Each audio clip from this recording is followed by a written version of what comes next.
Yo yo yo, what's up, YouTube? Let me destroy that older one.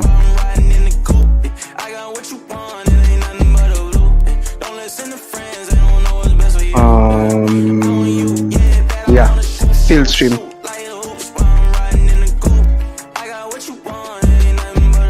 Okay, I'm just about ready. Give me a minute.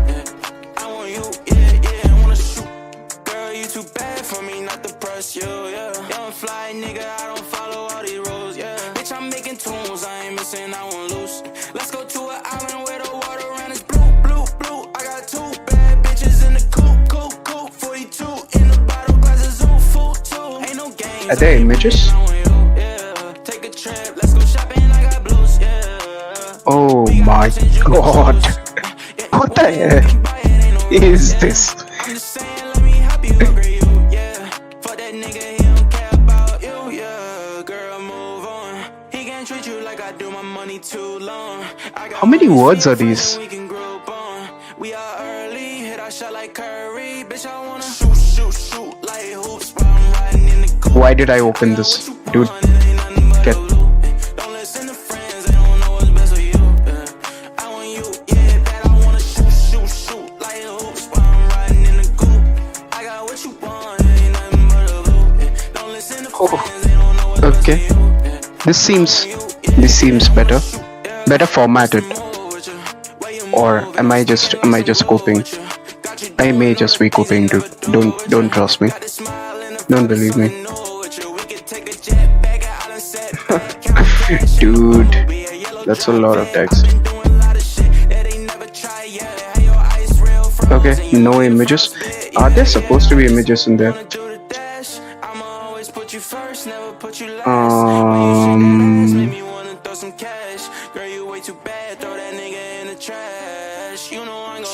I guess they have just one version of the Republic. The Republic of Plato. Let me check it out. Joet Benjamin. It's the same guy. And it's the same guy. Again and again and again. So which one is the most... Okay, when was this updated? Subject political science, utopias, Oliver. Okay, got it. Oh my god, what is that? Please stop.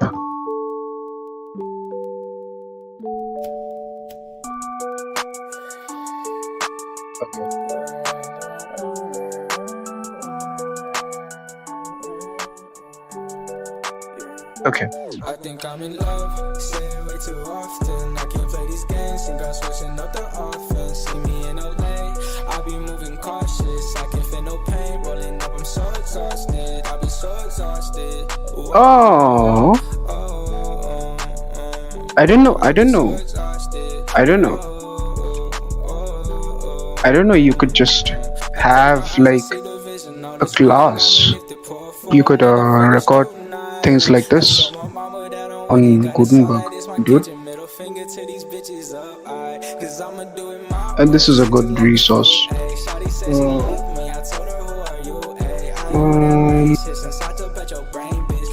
Yeah. Why am I wasting time, dude?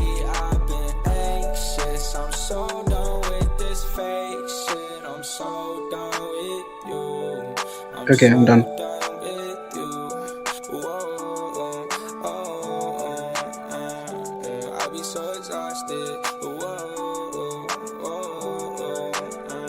I'ma roll another blunt, getting lost, I'm never found. Guess I'm never good enough for these bitches in my town. I don't really give a fuck, I'm a king like with my crown. Can't think about them all. Yes, give me the title. Thank you. Okay, we're ready. So today's lecture is about the question of the challenge that Glaucon posed in the story of the Ring of Gyges. The question is, what sort of motivation do we have for acting morally? And what expectations should we have with respect to those around us about whether they act in that way for reasons intrinsic to moral motivation or simply because they wish to appear a particular way? So what I want to start by doing is to tell you a little bit about the extraordinary person whose dialogue, The Republic, we read excerpts from today. It's hard to overestimate the influence of Plato on the Western intellectual tradition. There is no educated person in the Western world in the last 2,500 years who wasn't influenced in some way or another by the thoughts and by the framework of understanding that Plato provided for us some 2,500 years ago. Plato was an extremely interesting figure. He was born into an aristocratic family in Athens.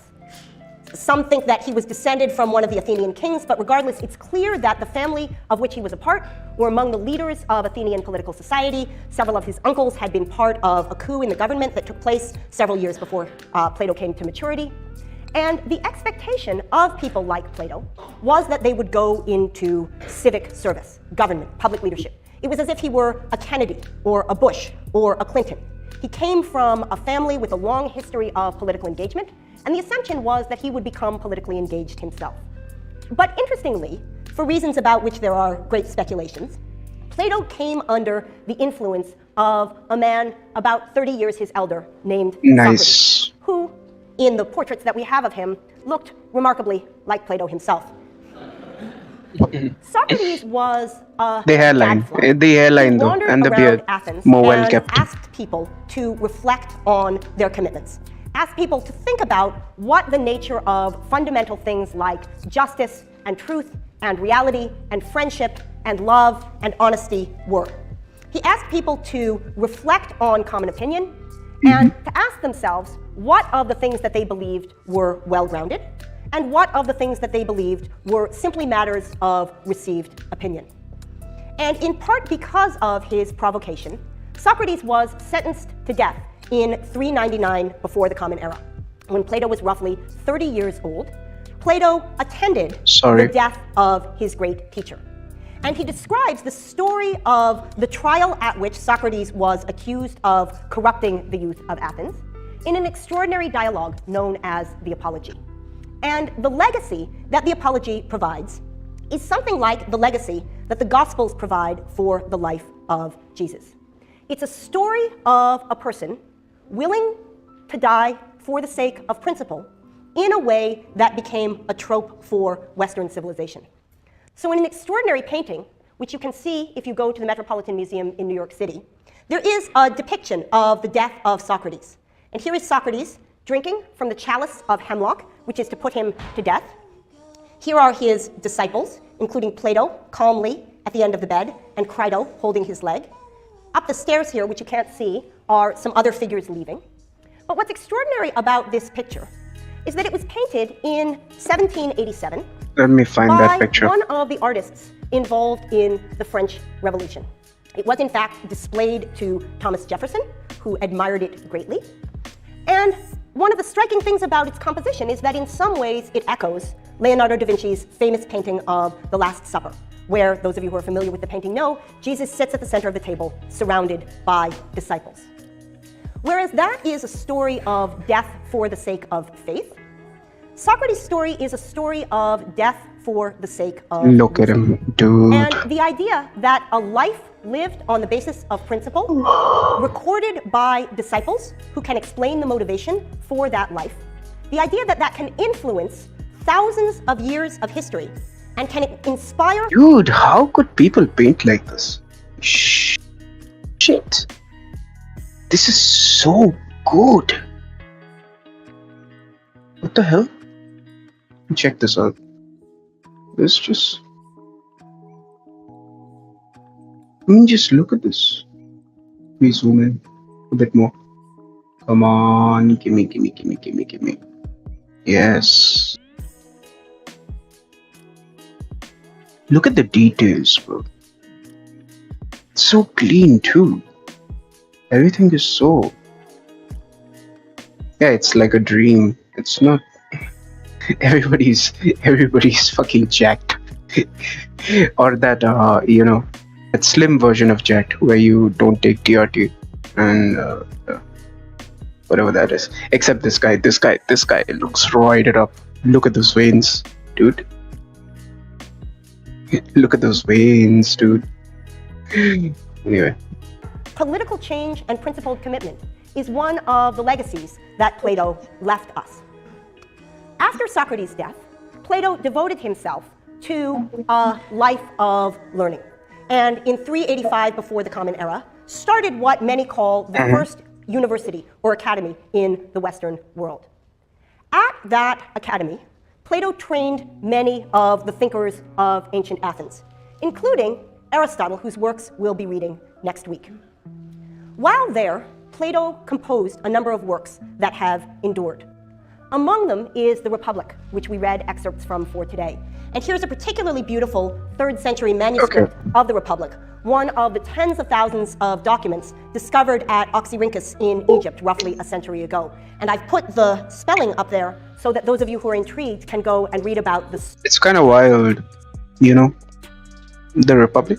I mean, if you think about it, people used to, how do I say this? Like, you know, manga nowadays is like a cult phenomenon, right? But fans everywhere, like fans in India translated to Hindi, fans in like Brazil translated to what do they speak? Fucking Brazilian? No, Brazilian. Spanish. They probably Portuguese. Do they speak whatever they speak? Okay, they probably translated into that. It's kind of wild that fandoms like that may have existed before, you know, even in ancient times.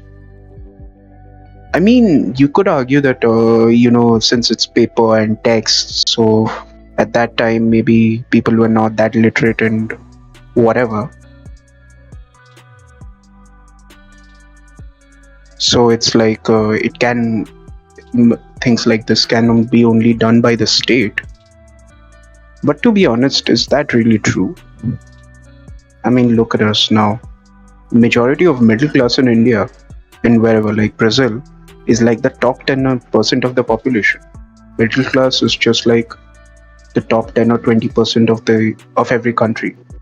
Couldn't you draw parallels like that to ancient Egypt? I mean, the pharaohs were little gods, but you know, maybe I'm just mistaken. Who cares? But it's interesting that fandoms like that, you know, especially around ideas like philosophy. Yeah, it's kind of surreal. Story of the Oxyrhynchus papyri, which is one of the most incredible detective stories of discovery of a huge trove of documents. As I said again, only a century ago, that were many of them retrieved only during and after the First World War. So Plato's Republic, as I mentioned, is one of roughly 30 dialogues that Plato composed. So you might have noticed in the course of reading it, as the reading guide indicated, that it's not written as a treatise. It's written in the form of a conversation. And except for some letters that we have of Plato, nearly all of the work of his that we have comes in the form of dialogues. And they address almost every philosophical topic imaginable. The nature of knowledge, the nature of truth, the nature of love, the nature of friendship, and so on. The Republic in particular is focused on the question of how society ought to be structured to allow human beings to flourish. And the work, as we've inherited it, is structured into 10 books, of which we will read in this class excerpts from the second book and most of Let the me put on some good In the aspect particular on part music. that we're reading, we overhear a conversation among 3 characters. One of them is Plato's teacher Socrates, the fellow with the snub nose that I showed you the slide of earlier. And the other 2 are Plato's brothers, Glaucon and Adeimantus. Okay, this And the works. conversation that we hear takes place first between Socrates and Glaucon, and then between Socrates and Adeimantus. The Glaucon's challenge. Yeah, classic. But we're, of course, not reading off the Oxyrhynchus papyrus. We're not even reading, as some students at Yale are this semester, the text in the original Greek. There's a seminar being offered in my department on Plato's Republic, a full semester, during which they are reading the text in ancient Greek, and there's an extraordinary... Do like postgraduate students do this, or do like grad students? I mean, sorry, just you know, freshers do this. It's kind of wild that someone who has just joined college and just learned about philosophy can just walk in, learn about the Republic in original Greek, have this. Maybe they could work. They could make it work. Like, it takes a lot of, there's a lot of context needed for someone just being thrown into that world just like that. Yale, London It's a little. Why am I talking? collaboration of a decade during which 1 week each year professors from Yale and professors from London get together and read one book of Plato's. I'm supposed to learn. So this is a book that is read seriously here. We, however, are fortunate enough to be reading an edition, which I've asked all of you to purchase, which looks like this. And I want to explain to you why I've asked you to buy a book, given that, as many... Oh, don't buy a book. I can probably find a Reddit post like by some nerd who has just written a 10,000 word essay about, like the Republic, broke it down into bits and used meme languages and whatever that you can actually compile instead of academic language or whatever. Yeah, don't buy this book. I'm gonna find some schizo on Reddit and yeah, I'm gonna try to learn through that. It might be fun. Who knows? You might have noticed the translation of it may not be accurate, but it'll be fun. Is available on the internet. And I just want to say a few words about what value there is in getting editions of books which are designed to help students engage seriously with the material. So in the copy of the Republic that I've asked you to purchase, there are extensive introductory materials, there are extraordinarily helpful footnotes, there's an annotated bibliography in the prefatory material that tells you what books to look at if you're interested in Plato. There's an incredibly valuable index, and in the margins are what I've told you are called Stephanus numbers, which allow you to make reference to any other translation. So let's now move to the substance of the material that we read for today. What is it that Glaucon, Plato's brother, is seeking to do in the course of his conversation with Socrates? There are three questions that Glaucon wants to answer. The first is that he wants to say something about the nature and origin of justice. How is it that people come to behave in cooperative ways? And what is it that we speak of when we talk about the norms of justice? This is a topic that we'll discuss when we get to Hobbes, and so I'm not going to say more today about the particular argument that Glaucon offers there. What I want to focus on instead are two things, Glaucon's second and third question. The first is Glaucon's claim that people act justly unwillingly, that the only reason people act and conform with the laws of morality is because they will gain good reputations thereby. And the second is Glaucon's claim that they are right to do so. So the text begins with a fundamental contrast, one that is useful not only in the context of Glaucon's discussion of justice, but one that is fundamental throughout Plato's work. And that's the contrast between the way things seem and the way things are. Yeah, she's gonna loop about this. She's gonna talk about this like forever. I did not expect that. She's gonna go to there's strange brain experiment studies and then she'll go to Freud and Kant and Mill, and she's gonna come back to this and draw their reasoning for Glaucon's challenge. She's gonna go for this obscure author who wrote Achilles in Vietnam about PTSD suffered by US soldiers. She's gonna talk about that too. It's kind of interesting. The way the course is structured is very weird. I should have known when I went into this, Recognize that seeming and being can come apart, and that in some cases our concern is with the way things appear, and in other cases our concern is with the way things are. So the text actually begins with a challenge that Glaucon raises to Socrates. He says, do you want to seem to have persuaded us that it is better to be just than unjust? Or do you want truly to have persuaded us? And clearly Socrates' goal is the latter. He wants to engage in true persuasion. This theme of seeming versus being is then taken up by Glaucon, who asks Socrates the question whether there's value in being just, or whether the value of justice comes merely from appearing to be that way. So we find a contrast in the opening pages between three kinds of value that things can have. Things can be intrinsically valuable, valuable as ends in themselves, valuable for what they are. Socrates gives the example here of things like joy and harmless pleasures, These are things we value not because of what they provide in addition, but things that we value as ends in themselves. Is There my are, by mic contrast, picking things up that my are mom? merely instrumentally valuable. She's things that are praying. valuable Don't as worry about her. means. Things that are valuable in enabling us to do something else, or in seeming to be a particular way. And into this category fall things like money, which is valuable, let me remind you, not as an end in itself, but as a means to other ends. And for example, things like seeming dangerous. If what you're trying to do in an evolutionary sense paper or as a tigers. nation is to prevent others from attacking you, doesn't matter whether you are dangerous. What matters is that you seem dangerous. Yeah, you constant. I don't wanna. But anyway, the fact that any country can have nuclear weapons and like a huge standing army, like Russia, when they invaded Ukraine, and it was kind of wild. It was kind of wild that they couldn't take Ukraine. They told that they said that they're gonna take it in 2 weeks, and it's how long has it been now? Over a year. And they still haven't. It's kind of wild. It's kind of wild. And there are, of course, things that are valuable for both reasons. Things like, Socrates says, sight, which we value both because it enables us to do things and because it brings pleasure in itself, or health, or learning, or knowledge. And the question which Glaucon and Socrates are disputing is into which category justice falls. Now, if we had our clickers, this would be a chance for me to re-engage all of you by asking you into which category Glaucon thinks justice falls and into which category Socrates thinks justice falls. But in our last low-tech day, I will instead ask you to raise your hands. Into which of the categories, intrinsically valuable, instrumentally valuable, or both, does Glaucon think justice falls?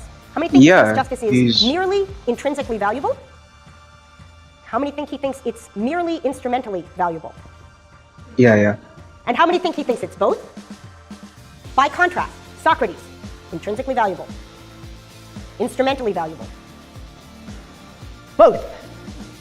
So the dispute between It's kind of wild that what would be the reasoning behind someone saying that justice is merely intrinsically valuable, not instrumentally valuable? I wonder if somebody could make an argument for that. It'd be interesting. Glaucon does it in some kind of the inverted world, apart from the Ring of Gyges situation. But yeah, so, I think I need another. If somebody can do that, or if I can find it, it'll be very interesting to hear that argument. Between them, both of them accept that there is value to seeming just, but the dispute between them is about whether, in addition, there is value to being just. Does it matter that you actually act in a just way, or does it matter only that you seem to act in a just way? Now, in order to answer this question, Glaucon, as a character in Plato's Republic, makes use of a technique that is and has become one of the fundamental techniques in philosophical thought. It's basically an application of scientific method to our ideas. If you're trying to figure out what makes a seed grow, does it require soil? Does it require water? Does it require light? Does it require air? Does it require you to sing sweetly as you walk past it? What you do is you conduct a controlled experiment, and you look and see if you have a seed with water but no soil, does it grow? If you have a seed with air but no singing, does it grow? In this way, Glaucon engages in a number of imaginative exercises to ask what people would do if just behavior were divorced from its typical consequences. So he asks us to imagine somebody who acts either in a just or an unjust way, and to think about what their motivations would be if the consequences were one of a certain kind. So in ordinary cases, if you act morally, you are perceived as acting morally, and if you act immorally, you are perceived as acting immorally. The question that he asks us to consider in the story of the Ring of Gyges, which I related last lecture, is how people would act if they were perceived identically, regardless of how it is that they genuinely behaved. If your acts of immorality were invisible to the world, if you could behave immorally and nobody would see you so that your reputation remained unscathed, how is it that you would behave? Glaucon's suggestion with the story of the Ring of Gyges is that under those circumstances, you would behave as the unjust one does. But in case you aren't convinced by that story, he tells a second story after the Ring of Gyges, which is the story of the inversion. And he says this. Yeah. Suppose the person who acts justly is perceived by everyone as acting unjustly. And the person who acts unjustly is perceived as acting... The thing is that this doesn't even map onto reality. That's why it's not... No, it does map onto reality. But it needs like a... it needs like a spoon. I need to be fed like a baby. Somebody needs to pack it into a story like the Ring of Gyges. Instead of just, what if the world was inverted? I wish, yeah. I wish it was not just an argument and a story. Maybe it would make more sense, but inverted is just, abstracted. So it feels... Would you continue to behave it accord with the standards of morality it doesn't sell if you opposite get what I mean, attached to you? Now we can contrast this question about morality with two cases where it seems clear in the first that we value something... Anybody could have this argument, this inverted argument, without having any emotional investment. Emotional investment? No. Without having any heuristics or biases, It's just pure abstraction, thought experiment. It's not a story. It doesn't have any meat or bones. And where it seems clear in the second that we value something both intrinsically and instrumentally. So if the act that you are engaged in is one of taking a repulsive medicine, and if under normal circumstances, when you take the medicine you get better, and when you don't take the medicine you stay ill, then you will presumably, if you want to get better, take the medicine. True. In a Gyges scenario, where regardless of whether you take the medicine you get better, you won't be inclined to take the medicine. And certainly in an inverted scenario, where if you take the medicine you stay ill and if you don't take it you get better, you won't be inclined to take the medicine. When things are of merely instrumental value, we can read the motivation off the consequences. The question is this: is justice just like taking a medicine, something that we value because of an end that it produces, but not because of the medicine itself? Or is it more like sight? Suppose that, as is the case in normal circumstances, when you see, you have visual experience of the world, and when you engage in motor activity, you don't bump into things. Because I can see this podium, I'm able to regulate my body in such a way that I don't bump into it. In a Ring of Gyges scenario, I wouldn't need to see to be able to avoid bumping into the podium. It seems to me clear that in that case, I would nonetheless prefer to have vision, even if I could get the consequences of seeing without having vision.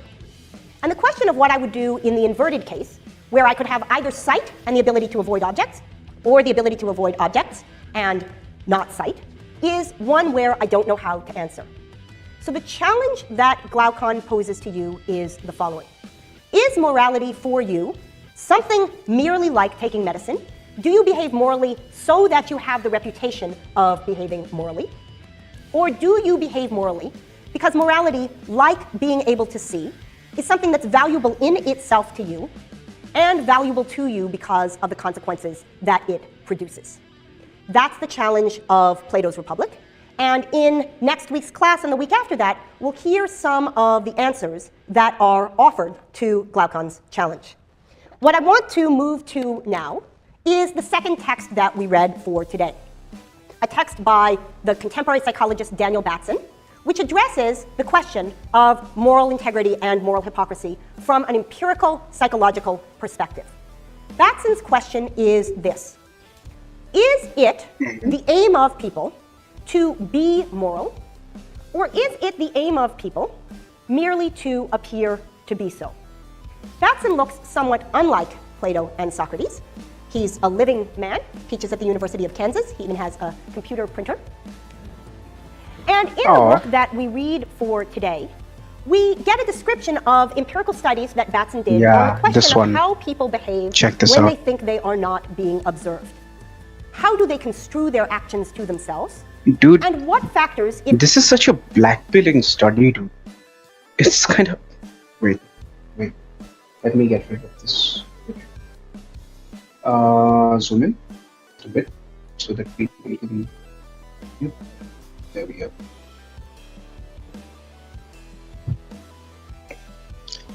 Moral hypocrisy. Addressing some alternatives. Two studied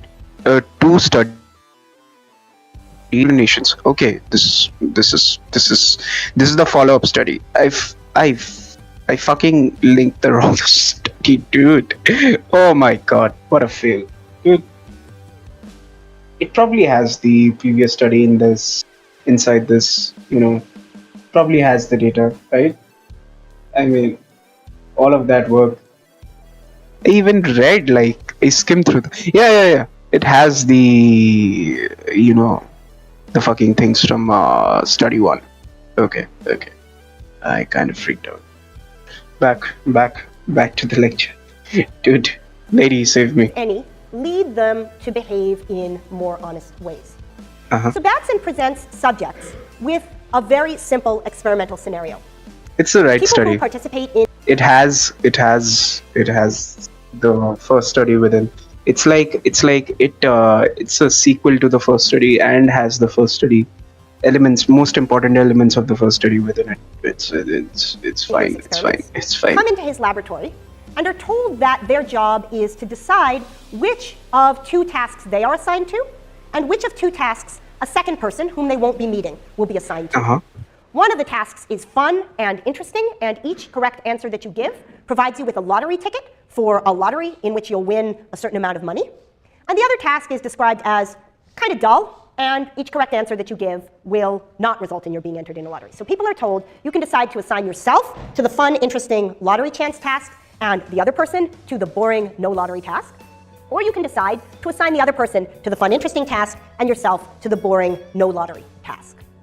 Now, what psychologists call the DV, or dependent variable, the thing with respect to which Batson is looking for differences, is the percentage of times people assign themselves to the positive task and the other person to the neutral task. So if we were just doing it by It's kind of wild. The dependent variable. Okay, I should stop, but still, the dependent variable is. When I skimmed through the study, I kind of read some parts of it. So the dependent variable is very weird because people will assign things to it. The dependent variable is the coin flip, right? But what does heads mean? What does tails mean? Does heads mean you win and you get the lottery? You get a chance to, enter into the lottery? What does that mean? He doesn't specify that. And it's just that the way he conducts each and every different scenario in the study just reveals more and more about how people twist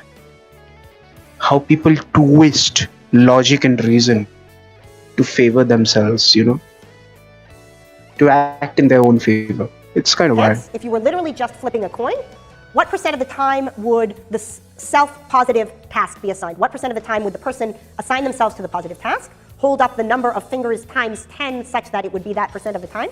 You've got them on one hand, 50%. So if you were just merely flipping a coin, 50% of the time you would end up with the positive task, 50% of the time the other person would end up with the positive task. So that's one of the things that Batson is measuring in his studies.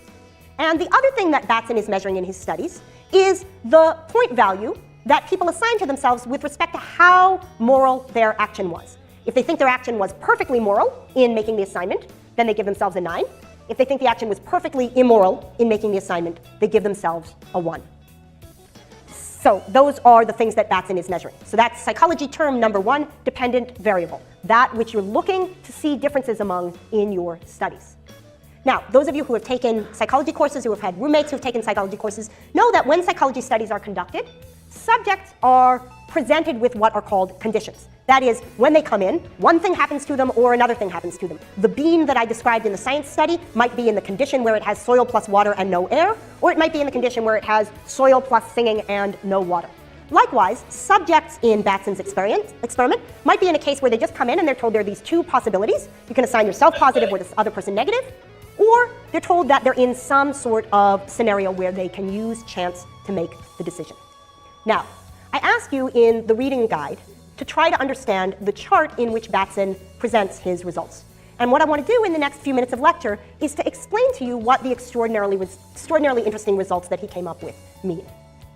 So in the first condition, when subjects just come in and are told they can make the assignment however they want, 80% of subjects, 8 out of 10, assign themselves to the positive condition and assign the other character to the negative condition, right? So 80% of people do the selfish thing, but they don't consider themselves to have done something particularly generous. They rate themselves at 4 on a scale of 1 to 9 with respect to morality. And those who assigned the other person to the positive condition rate themselves extraordinarily highly. They think they have done the right thing. Now, if you bring subjects into a room and you tell them they can flip a coin, but they don't have to, roughly half of them don't flip the coin. And among those half, 90% of themselves assign themselves to the positive condition. No surprise there. The next number is the one that gives us the surprising result. What happens when subjects come into the room, are told that they can flip a coin, and on the basis of that coin flip, assign themselves to one condition and the other person to the other? What happens is that upon flipping the coin, 90% of them assign themselves to the positive condition. Now, we all just held up 5 fingers of one hand. So what's going on here? Well, why don't you think about what would happen if you flipped a coin and it came up heads. What does heads mean? Heads. Heads must mean I assign myself to the positive condition and I assign my opponent to the negative condition. Comes up tails. Tails. Tails. That means I assign myself to the positive condition. I assign my opponent to the negative condition. But here's what's striking. 90% of the people flip the coin, assign themselves to the positive condition, and rate themselves as having acted in an extraordinarily moral way. 7 on a scale of 9 with respect to how morally they behave. Dude, what the fuck? I just found Metamorphosis. It's huge. It's like, but it's better formatted. So it looks prettier. Wait, look at it. Wait. Yeah, look at it. It's like better formatted. So it looks prettier. But it's kinda still, you know? It's gonna come. She's gonna talk about the Metamorphosis next. And the one guy who actually did follow the coin flip gives himself a 9. All right, so Batson's worried about this, and so he says, okay, let me see whether I can control for that by actually not making the coin say heads or tails, but I'll make the coin say on one side self to positive, and I'll make it say on the other side opponent to negative. What happens in that case? What happens in that case is that 86% of the people who flip out the coin, when it says opponent to negative, do what? What would you do? You flip it again until it comes up. That's not the one that counts. The one that counts is, it must be the 14th flip that actually determines. And those people, again, rate themselves as having acted in an incredibly morally appropriate way. Even when Batson labels it with colors so that he can see through the window who is doing what, he gets this same extraordinarily astounding pattern of results. In 8 out of 10, 9 out of 10 cases, people given the chance to represent to themselves that they have behaved morally will do that even if what they've really done is taken advantage of an ambiguous situation. It appears, says Batson on the basis of this, that what people care about is seeming moral to themselves and not, in fact, about acting in a way that's fair. But what can one do to induce in people pro-social moral behavior? Here's the extraordinary next study that Batson did. He puts the subjects who are engaged in the same experimental design in a room with a mirror. Now, if the mirror is facing away from the subject so that there's no reflection of them in it, you get exactly the same results as last time. Roughly 85% of people assign themselves to the positive condition. But if the mirror is facing towards them, so that the subject is facing the mirror and flips a coin, only 62% of them assign themselves to the positive condition. And, if the mirror is facing them, even when they don't flip the coin, 62% of them assign themselves to the positive condition. That is, they're behaving almost completely fairly. And if they are facing the mirror and flipping the coin, they behave 50%, exactly as chance would predict. What's going on here? It looks like the simple act of feeling as if one is observed, even when one is observed by one's self, is sufficient to provoke prosocial behavior. And an extraordinary study carried out about 5 years ago in England bears that out. So in this study, there was an honor system about putting money into a cup if you drank coffee in the department. And some weeks, taped above the cup of the coffee machine, were pictures of flowers. There's the flowers, there's the flowers, there's the flowers, there's the flowers. And those weeks, almost nobody put money into the pot. The other half of the weeks, taped above the pot, were pairs of eyes. And those weeks, subjects donated large amounts of money into the pot. There is something about us as social beings that encourages us to... Dude, what if I put coffee in my soda? How would that taste? Okay, keep watching this. I'll be right back. Behave in moral ways when activated within us, consciously or unconsciously, is the sense of being observed. If you want to complete your assignments without procrastinating, put a pair of eyes on your computer and a mirror behind your desk. I kid you not. The profound and shocking insight of Glaucon's story of Gyges in Plato's Republic is, in light of this contemporary research, almost chilling. That he would tell the story of how it is that we can expect somebody to behave if he conceives of himself as unobserved, the story of our shepherd who finds the ring of invisibility and when he gets it, takes over the kingdom, is the story that Batson's research tells us about an inclination on the part of human beings. There is a worrisome tendency on the part of at least those about whom these stories are told. That is, ancient Greek civilizations seem to feel that this rings true. Contemporary American college students in Kansas seem to bear that out. When we think of ourselves as unobserved, it is difficult to act in conformity with moral codes. And the question which will reoccur throughout this semester, both in the unit on morality and in the unit on political philosophy, is the question of how society can be structured in such a way that there are the equivalent of eyes above our computers and mirrors in our rooms, so that we can act in keeping with rules that allow societies to provide the kind of stability that allows human beings to flourish. So we have a couple of minutes left. And let me just ask what questions you have about today's lecture. Silence. Question? When you talk about the consequences of justice and morality, it's only going to talk about the consequences of like the worst for you. But is it a lot different when there are consequences like something else? Good. So the question is, when I've talked about the consequences of morality, I've restricted discussion to consequences for you, things like your reputation. And the question is, what about other sorts of consequences? What about when acting in immoral ways brings harm to others? One of the things that we'll talk about next week, and again in the section on justice, is human beings' capacity for empathy and sympathy, and the ways in which those features might be leveraged to help do some of the pro-social work that mirrors and eyes do. So excellent question. So the question is, when Glaucon is talking about it, is he only talking about issues of reputation? So there's a very interesting thing going on in Book 2 of the Republic. Glaucon and Adeimantus are taking on a conversation that Socrates has been having with Thrasymachus in Book 1 about reputation. So that's part of why that's being invoked as a reason. But there are also, you'll hear when Socrates gives his answer, it's about the integrity of the person who acts in moral or immoral ways. And what Socrates is basically going to go on to say is, it may seem to you like all you care about is what you appear to be to others. But as a matter of fact, when you let your soul get out of order, when you behave in ways that are impulsive, that are insensitive to the needs of others, you yourself will be unable to flourish. And that's the answer we're going to be exploring. Glaucon hasn't raised that as a question yet. Socrates is going to... Okay, fuck that moment of truth. How does it taste?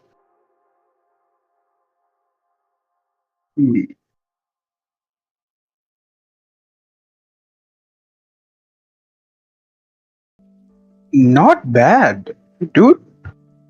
Coffee and Coke go so well together. What the hell? Okay. Back to into this conversation. Sorry. It is 11:20. I hope that the density of today's lecture doesn't scare off too many of you. It gets more fun after this, and I look forward to seeing many of you next week. It does. So today's lecture is a lecture about the parts of the soul. And I want to begin with some passages, 2 from the ancient Greek literary tradition and 2 from contemporary mass culture, which bring out the extent to which it is part of the common understanding of human nature that we are often conflicted within ourselves. So in the Republic, the book from which we have been reading excerpts, Plato's Socrates tells a story about a man who is tempted to act against his better judgment. And this is the story of Leontius. And it goes as follows. Leontius, the son of Aglaion, was coming up from the Piraeus along the outside of the north wall of the city when he saw Dude, Glion sounds so cool. What is a Glion? some corpses lying at the executioner's feet. He had, says Socrates using Plato's terminology of appetite, he had an appetite to look at them. But at the same time, he was disgusted and turned away. For a time, the story goes on, he struggled with himself and covered his face, but finally, overpowered by appetite, he pushed his eyes wide open and rushed towards the corpses, saying, "Look for yourselves, you evil wretches, take your fill of the beautiful sight." Now, we'll talk more in today's lecture about the particular picture that Plato has in mind when he speaks of the tripartite soul as involving this force that he calls appetite.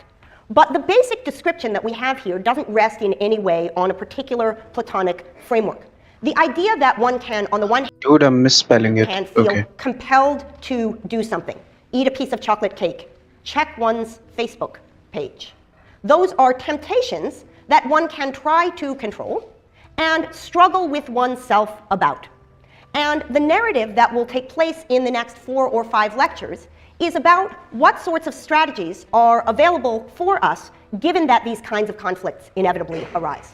So that's our first example from the ancient tradition of a kind of conflict between a drive of appetite on the one hand and a drive of a certain kind of self-regulation on the other. Second example comes from Ovid's Metamorphoses, a long story in which, in the passage that we're reading, a character, Medea, has, against her better judgment, It's kind of bitter, but at the same time, it's also sweet. It's weird. It's so weird, and I can taste the carbonation. Sorry, feel the carbonation, and yeah, it's kind of weird. found herself in love with a young man named Jason. And here I'm using a 17th century translation that's actually in rhyming couplets. Meanwhile, Medea, seized with fierce desire by reason, strives to quench the raging fire, but strives in vain. Some god, she said, withstands, and reason's baffled counsel countermands. So here's Medea, seized with desire, trying to control herself through reason, telling herself it's absurd to be in love with this young man, it's a violation of other obligations that she has. But she strives in vain. She has the feeling of having been overtaken by a force outside herself, and what reason is telling her to do is overridden. It continues. This is a rhyming version of the passage that's actually quoted in prose form in the Jonathan Haidt that we read for today. Continues, but this is now in Medea's voice. But love, resistless love, my soul invades. Discretion this, affection that, persuades. I see the right and I approve it too. Condemn the wrong and yet the wrong pursue. So this feeling of seeing what is right, endorsing what is right, condemning what is wrong, and yet nonetheless finding oneself doing what lies against one's better judgment is a fundamental trope in the Western literary tradition. It's a fundamental trope in the Eastern philosophical tradition, and it's an extraordinarily familiar feeling in all of our lives. Third example of the kind of tension that is picked out by this talk of parts of the soul comes from today's internet. Here's a piece about last year's Sweet 16 bracketing decisions. And here's the headline: emotions and analysis conflict when picking Sweet 16 winners. Most of you, says this post, involved in NCAA pools had difficult decisions last week, trying to decide whether your hearts were trying to lead you astray. It's difficult, he says, echoing Medea, echoing Plato, to remove emotion during, now in his own words, what many consider to be the best postseason in sports. And he goes on to describe how difficult it is to take reason's mandate and select a team to which you don't bear emotional connections. But we don't find this only in the context of sportsmanship. Here's a fourth example of the sort of conflict of the soul that Plato is talking about. This one comes from the great arbiter of mass culture, Oprah. Listen up, says Oprah on Oprah's webpage, why being in your heart is better than in your head. So in this regard, those of you who have done Yeah, this article is complete trash. I linked it in my in my notes just in case, but it seems like just a blog post. It's just air. It's just air. Yeah. know that if we had clickers, she is agreeing with Plato or Hume. Is she agreeing with Plato? Left hands, Plato? Or Hume? Hume. Excellent. Good. So Plato's idea is that reason is in charge. Hume's suggestion in the passage that we read, he says reason is and ought to be the slave of the passions. Now, Yeah, Hume isn't she exactly works with, agrees with Hume or whatever. saying what Oprah is saying here. That's something we'll have a chance to talk about more in sections. But again, we see, just as we saw in the story of Leontius, the story Oprah of is Medea, saying nothing. Oprah is saying literally nothing. the story of choosing your winning teams in basketball betting, and here in Oprah, this idea that the soul has parts, that there are conflicts within us. So what I want to do in today's lecture is to talk through with you the 5 readings, which I assigned for today, 3 required, 2 supplementary, each of which attempts to give voice through identification of a taxonomy to this idea that we are pulled sometimes in one direction and sometimes in another. So the first, which I'll talk about in detail later in the lecture, is Plato's division between reason, spirit, and appetite. The second is Hume's discussion of the relation between reason and passion. And Jonathan Haidt, in the book that we read the first chapter of today, presents a wonderful metaphor there for understanding the relation between, on the one hand, reason, the part of ourselves to which we have direct conscious access and over which we have direct regulative control, and the other mass of drives and instincts which compose us, which he suggests we can understand as an elephant, which we seek to control through whatever mechanisms are possible. Hume's suggestion in the passage that we read is that the drive and the impetus towards motion comes through, to continue with the metaphor, the creature whose feet are on the ground. So although it is the case that there's a kind of steering that's possible on the part of the rider, the impetus towards action comes from those parts of us over which we don't have direct rational control. And this idea that we are a bundle of drives that pull us in various directions lies at the heart of the incredibly influential, though highly controversial, picture of the human mind that Sigmund Freud presented in the first half of the century. So Freud's idea is that each of us, when we are born, are a bundle of incoherent desires and needs and passions. We have a desire to eat, we have a desire for certain kinds of comfort, we have incredibly vivid sexual desires, and those desires have no degree of consistency about them. They pull us in every direction, and they cause us to act in ways that aim at their satisfaction. The story of human development, says Freud, is the story of going on to develop 2 kinds of regulative capacities. The one, which he calls the ego, is a part of the self that is sensitive to reality. It recognizes that you can't simultaneously want to kill your brother and marry your brother, because if your brother's dead, you can't marry him. It may recognize, in fact, that you want neither to kill your brother nor marry your brother, though that bit of information may come from the third part. So we have this bundle of passions that pull us in various directions, and on top of that, as we develop, comes a part of ourselves which is sensitive to reality. And as that happens, we become conscious of our experience. So whereas these desires pull us in various ways without our even being aware of it, the ego, this sense of self, is something to which we have reflective access. As we go on to interact with others in the world, we get information about appropriate ways in which to regulate ourselves so as to conform with the norms of society. And as we internalize those and take them to be part of what we ourselves endorse, they become what Freud calls the superego, sometimes thought of as the conscience. So the picture here is that there are all sorts of unconscious parts of ourselves, some of which are drives that pull us to do things like eat and procreate, some of which are aspects more sensitive to the constraints of reality, some of which are the norms of society. And then on top of that, in a rather smaller part of ourselves, is an aspect of which we are conscious. It's kind of wild that Freud was the first one to link, get these ideas from philosophy and put it into some kind of a coherent science. Is psychology like science? It must be, right? Psychiatry. No, psychology is an art subject. Psychiatry is a science subject because they prescribe medicine, yeah. But it's kind of wild. Yeah. He kind of married took these ideas from philosophy and put it into some kind of a scientific structure, kind of married these two fields together. Now, there are details of the Freudian picture which have been discredited for all sorts of reasons. But the basic idea that we have unconscious pulls in directions which we disavow has become, I think, part of how it is that Western culture self-conceives. I think it's almost impossible to underestimate the extent to which this Freudian picture underlies 20th century literature, 20th century film, and 20th century self-understanding. Notice that the Freudian picture, though it has three parts, isn't exactly the Platonic picture. Appetite and id roughly correspond, but spirit is not the same thing as ego, and reason and superego are only roughly correlated.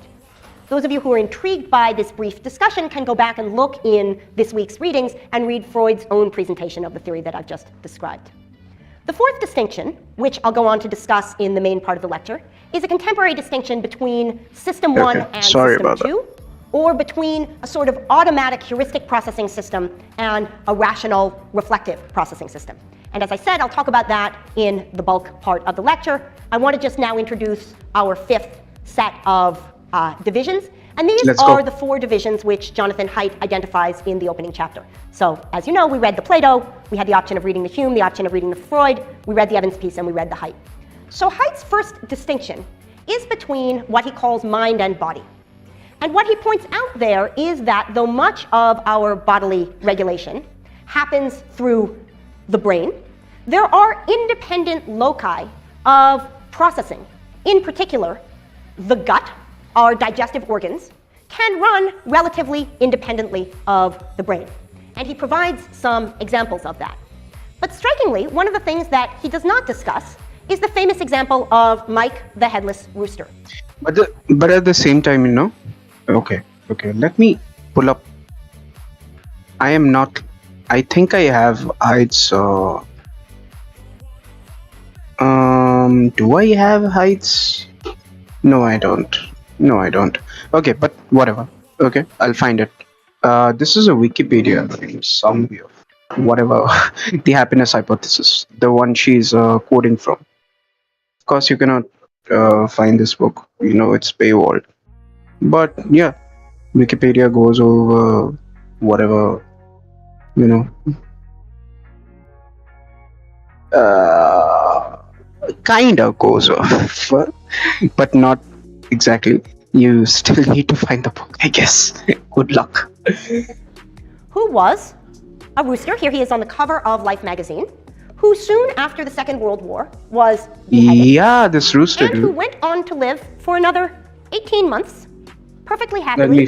Here he is, Let me find this if you go on fucker. YouTube, you can actually watch a live version. Yeah, of let me find this Those of you who fucker. pledged to turn off your internet are regretting it now. Mike.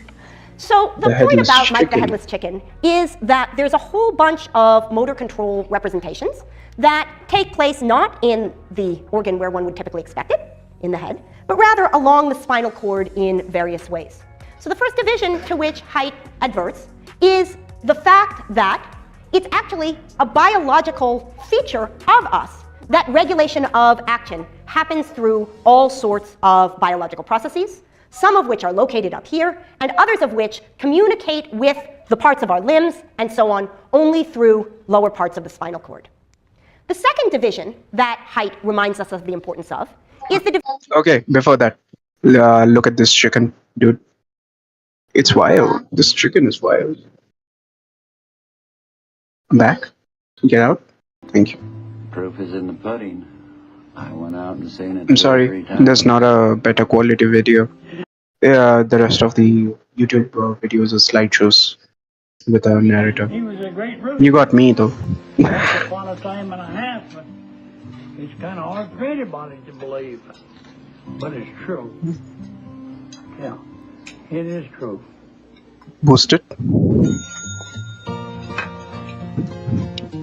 Back in the 40s, when my grandparents were running the farm, they raised fryer roosters, fryer hens, and they would slaughter a few of them at a time for their own use, and then they would sell them. my grandfather would chop the heads off, and my grandmother would start picking and cleaning the feathers.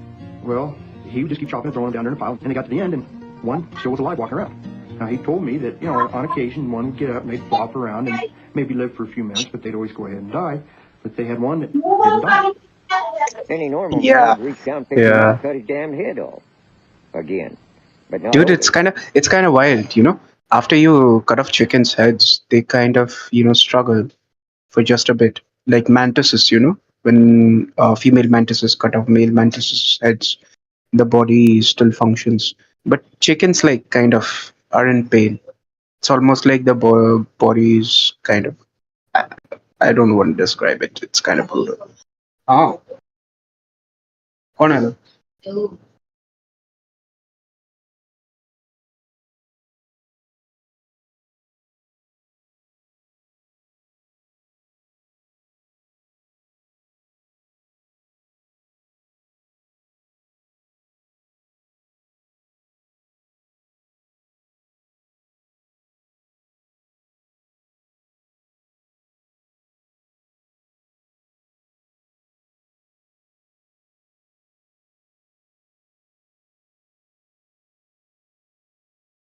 He picked him up, stopped him from bleeding, and that was his headless chicken. Sorry about that. Mike. Again. And after it had lived for 2 or 3 days and was getting along fine, of course, neighbors started finding out about it, coming and seeing, people are hearing about it. Yeah. You get a 6-pack of beer and go up there and you get to see the rooster. That's when I started thinking, boy, I'd like to have that. I'd seen a 2-headed calf before at a fair. Not anything without a head. Dude, Brahmin Barons are real. What the hell? A gentleman Fallout? by the name of H.B. Fallout Wade reference? heard about it, and he was in the business of promoting different things. And he Look got at in touch it, with my dude. grandparents Look and at told it. them there might be a little money made in it. Glorious Like that. 240 pixels. Mike Look at was on it. exhibit in Salt Lake, out in California, was shown in Phoenix. Yeah, okay. This is just the story about It it. was real peppy and spoiled rotten. Tried to live a normal life. When they still had him on the farm, they let him loose with the rest of the chickens. He would go out and try to prune himself with his head, with his neck really, because he didn't have no head like a chicken would. He would try crowing, which would more of a gurgling sound, the way my grandfather described it. Dude, imagine this thing walking around in your farm. You're at a farm and you just see this sea of chickens, and one of the chickens doesn't have a head. Through his esophagus, and use Dude, water. that's my best friend But on that farm. like a chicken, even though he didn't have a head. I think Floyd and Clara thought that they were in the money, that they were going to go off and seek their fortune. Yeah, the and American retire dream. off of this rooster. Mike drew a pretty good crowd at the sideshows, be it people that were just interested or thought it was a hoax. He had a lot of publicity about him and a lot of bad publicity too. What's My grandparents received a lot of hate mail after that Miracle Mike was published. In the Oh yeah, I know. A lot of people thought it Dude. was cruel to keep him alive, that they should have just went ahead and finished the job and put him in the Oh, prison shut the box. fuck up, dude. Mind your own fucking business, dude. He was Animals are fucking a property. juvenile all of the time that he was around. Factory farming as a system exists, and yeah, this guy like cuts the head off a chicken, and yeah, it is like, is it being tortured? Actually being tortured? I don't even know. Yeah, it probably is. It probably is in quite a bit of pain. But still, whatever. Who cares? It's a fucking chicken, dude. They're supposed to be T-Rexes before the meteor. But they still blamed Ole. You should have cut his damn head. They've killed enough of us But he didn't do that. He kept him. when we were Floyd rats. always thought Now that we it would've kill made them him, a lot of money, while they're and chickens. it really never did. Mike had a problem. Sometimes he would start choking or strangling on its own mucus, and they kept a little eyedropper always handy sad. to suck that out so he wouldn't strangle to death. If I remember how the story goes right, one night they had forgot this eyedropper at the sideshow. Yeah, And it he died. went to the motel room and he started gurgling and strangling, and before they could find anything to keep him from strangling, he choked to death.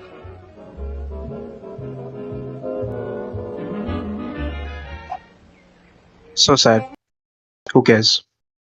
Anyway, Division between back. left brain and We are back. right brain. As many of you know, we have running along the middle of our heads something called the corpus callosum, which connects all the stuff that happens on the right side of our head to all of the stuff that happens on the left side of our head. It turns out that in certain kinds of epileptic patients, the only way to cure their epilepsy, their electric seizures that run across the brain, is by severing the corpus callosum. And by doing so, for medically necessary reasons, scientists have discovered the degree to which the processing that goes on in the two sides of the brain is relatively independent. Basically, everything that comes in through the right visual field is processed in the brain's left hemisphere, and everything that comes in through the left visual field is processed in the brain's right hemisphere. And though many features of the brain are duplicated across the hemispheres, others of them are localized. In particular, in the brains of right-handed people, language is a right hemisphere activity. And so Haidt describes some famous research done in the 1950s by the neuroscientist Michael Gazzaniga, in which a patient who had been subject to a severing of the corpus callosum is presented with some images. Which study was this? Haidt describes some famous research done in the 1950s by the neuroscientist Michael Gazzaniga, in which a who had been subject to a patient who had been subject to a severing of the corpus callosum is presented with some images that either come in through the left visual field and consequently are processed on the right side of the brain, or images that come in from the right visual field and consequently are processed on the left side of the brain. Interestingly, because information processed on the right side of the brain isn't linguistically available, I believe I misspoke earlier, the language center is on the left in right-handed people, isn't linguistically available, when the subject looks at something that comes in over here, there's no linguistic processing of what he sees. But when he's asked to explain what it is that's in his visual field, he engages in what Gazzaniga calls confabulation. So, okay, who wrote this fucking NPR article? Okay, after surgery to treat her epilepsy, sever the connection between two halves of her brain. Karen's left her hand took on a mind of its own, acting against her will to undress her or to slap. What? Amazing. To be who writes this, bro? Okay, but what may be more amazing is that people who have split brain surgery don't notice different and what the fuck? Is this an opinion piece? But there's 1960s young neuroscientist Michael Gazzaniga. Dude, fuck off. Okay, began a series of experiments with split brain patients that would change our understanding of the human brain forever. Working in the lab of Roger Sperry, who later won a Nobel Prize for his work, Gazzaniga discovered that the two halves of the brain experience the world quite differently. While Gazzaniga and his colleagues flashed a picture in front of a patient's right eye, the information was processed in the left side of his brain. Okay, we just heard this. Interview highlights. Okay, before we concluded our experiments, it seemed very clear that cutting the corpus callosum did not have any effect. Carl Lashy, an influential memory researcher, joked about the corpus callosum's role was simply to keep the hemispheres from sagging. So it was pretty stunning to witness a guy who was otherwise, just like everybody else, be completely unaware in his left hemisphere about what his right hemisphere was capable of. All for the information in half of his visual field could not be verbally described, and yet the right hemisphere, responding non-verbally, was aware that the information had been presented. It boggles the mind. He has like this broken line of logic, but not of reasoning. His reasoning still works, but his sense of logic is just gone. It's just gone. It's kind of wild how reasoning substitutes for logic when there is no logic. Well, people have been wondering about the lateralization of nervous systems for a long time. Okay, this is some garbage NPR article. I'm sorry. Dude, go back to The gentleman here has been shown with this side of the brain a bunch of images of snow, and he's asked to choose. Remember, this is right brain, so it's left hand, something that goes with them, and so he selects with his left hand, controlled by the right brain. All our NPR article fucking writers are trash. Why?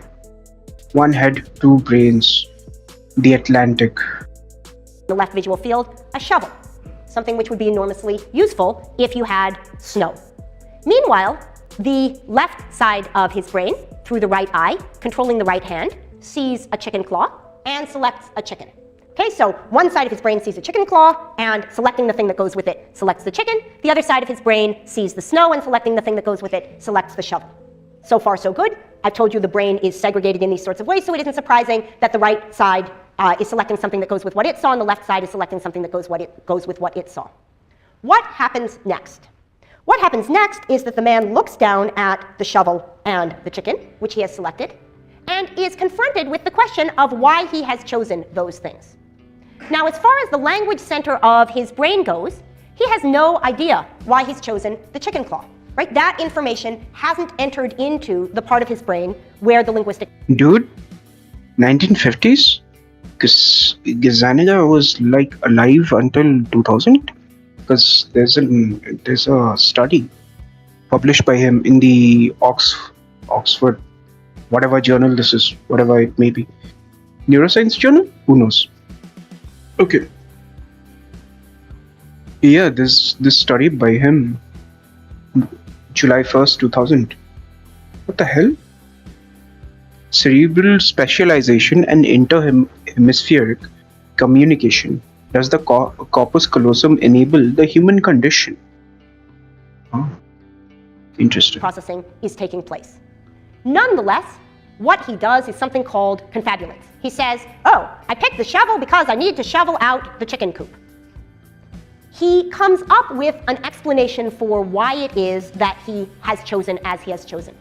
And in case... There's this another paper he wrote for the University of California, 2005. Dude, are these people? Is Michael S. Gazzaniga someone else? Or did he just live an extraordinarily long life? I mean, good for him. Good for me too, because he contributed a lot. Of hypnosis, there is a similar phenomenology. Subjects will find themselves on stage with their arms and legs in a particular way, and immediately come up with a confabulated explanation for why it is that they are doing what they are doing. We are quite typically people who read our behavior off our experiences.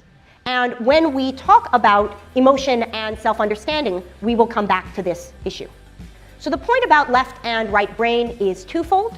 The first is that this is a second example of a biological underpinning of the idea that we are divided in certain ways.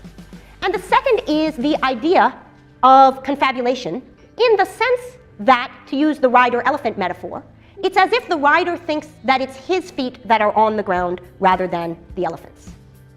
The third division, which Haidt describes to us, is the division between what he calls old brain and new brain. Roughly, the parts of our brain, the brain stem and the subcortical regions, that we share with non-human animals, and the parts of our brain that are much more highly developed in human beings, namely the cortical regions and in particular the prefrontal cortex. And Haidt tells there a story which is useful for understanding how it is that self-regulation occurs. So my guess is that many of you have seen some version of these famous images of this person. Anybody know the name of this person? Yeah. Phineas Gage. This is Phineas Gage, who was a railroad worker in the 19th century, who was tamping down some dynamite as part of his job as a railroad worker, and the dynamite exploded, and this long metal pole went through his brain. But, like Mike the Headless Chicken, Phineas Gage was a survivor, and in fact did not die, but went on to live for many more years. In reconstructing the accident, it's become clear that the damage which the pole did was to an area of Gage's brain called the ventromedial prefrontal cortex. Right up here is the prefrontal cortex. And the result of the accident, which happened to Gage, was like what happened to the University of Virginia school teacher that Haidt describes in his story. There was a loss of capacity for a certain kind of self-regulation. So, in some ways, like Medea, though Gage... Okay, I need to find Haidt's paper. And he seems to have a lot of papers on this. What the hell? Dude, 2014? was able to see what the normatively correct thing to do was, to see what he ought to do, to understand it, to How explain long it, has to this articulate guy it, been to say alive? what would be socially appropriate. He found himself unable to Is this a act different on guy? what it was that he thought would be a better idea. That's So he like would say something like, 70 years you of shouldn't career. yell and scream when you're upset in a public setting. He would understand that that sort of behavior was inappropriate, but he would nonetheless find himself unable to act on that. He would end up doing what Freud would say his id told him to do, or what Plato would say his appetite told him to do. Again and again, it's been discovered in subjects with damage to prefrontal cortex that they face difficulties with self-regulation. So it looks like at least one of the places where what Plato would call reason seats itself is in this particular part of the brain. And in fact, there is reasonably good evidence that individuals who suffer, for example, from attention hyperactivity deficit disorder, ADHD, have lower prefrontal cortex function than those who do not. So when Haidt speaks of old brain, a part of the brain that we share with beings who act on instinct, and new brain, cortex, and in particular the parts of cortex that are especially well developed in human beings, like PFC, one... Okay, Gazzaniga himself wrote this, so I am going with this one. Michael Gazzaniga. How long has he been alive? Dude, he looks so old. Age 83 years. Dude, he never retired. My God. Dude, these people are the actual people who actually, run the world, drive it forward towards innovation and whatever. We're just trolling. All of us. Everyone. The capitalists, the workers, everyone is just trolling. These people are the actual...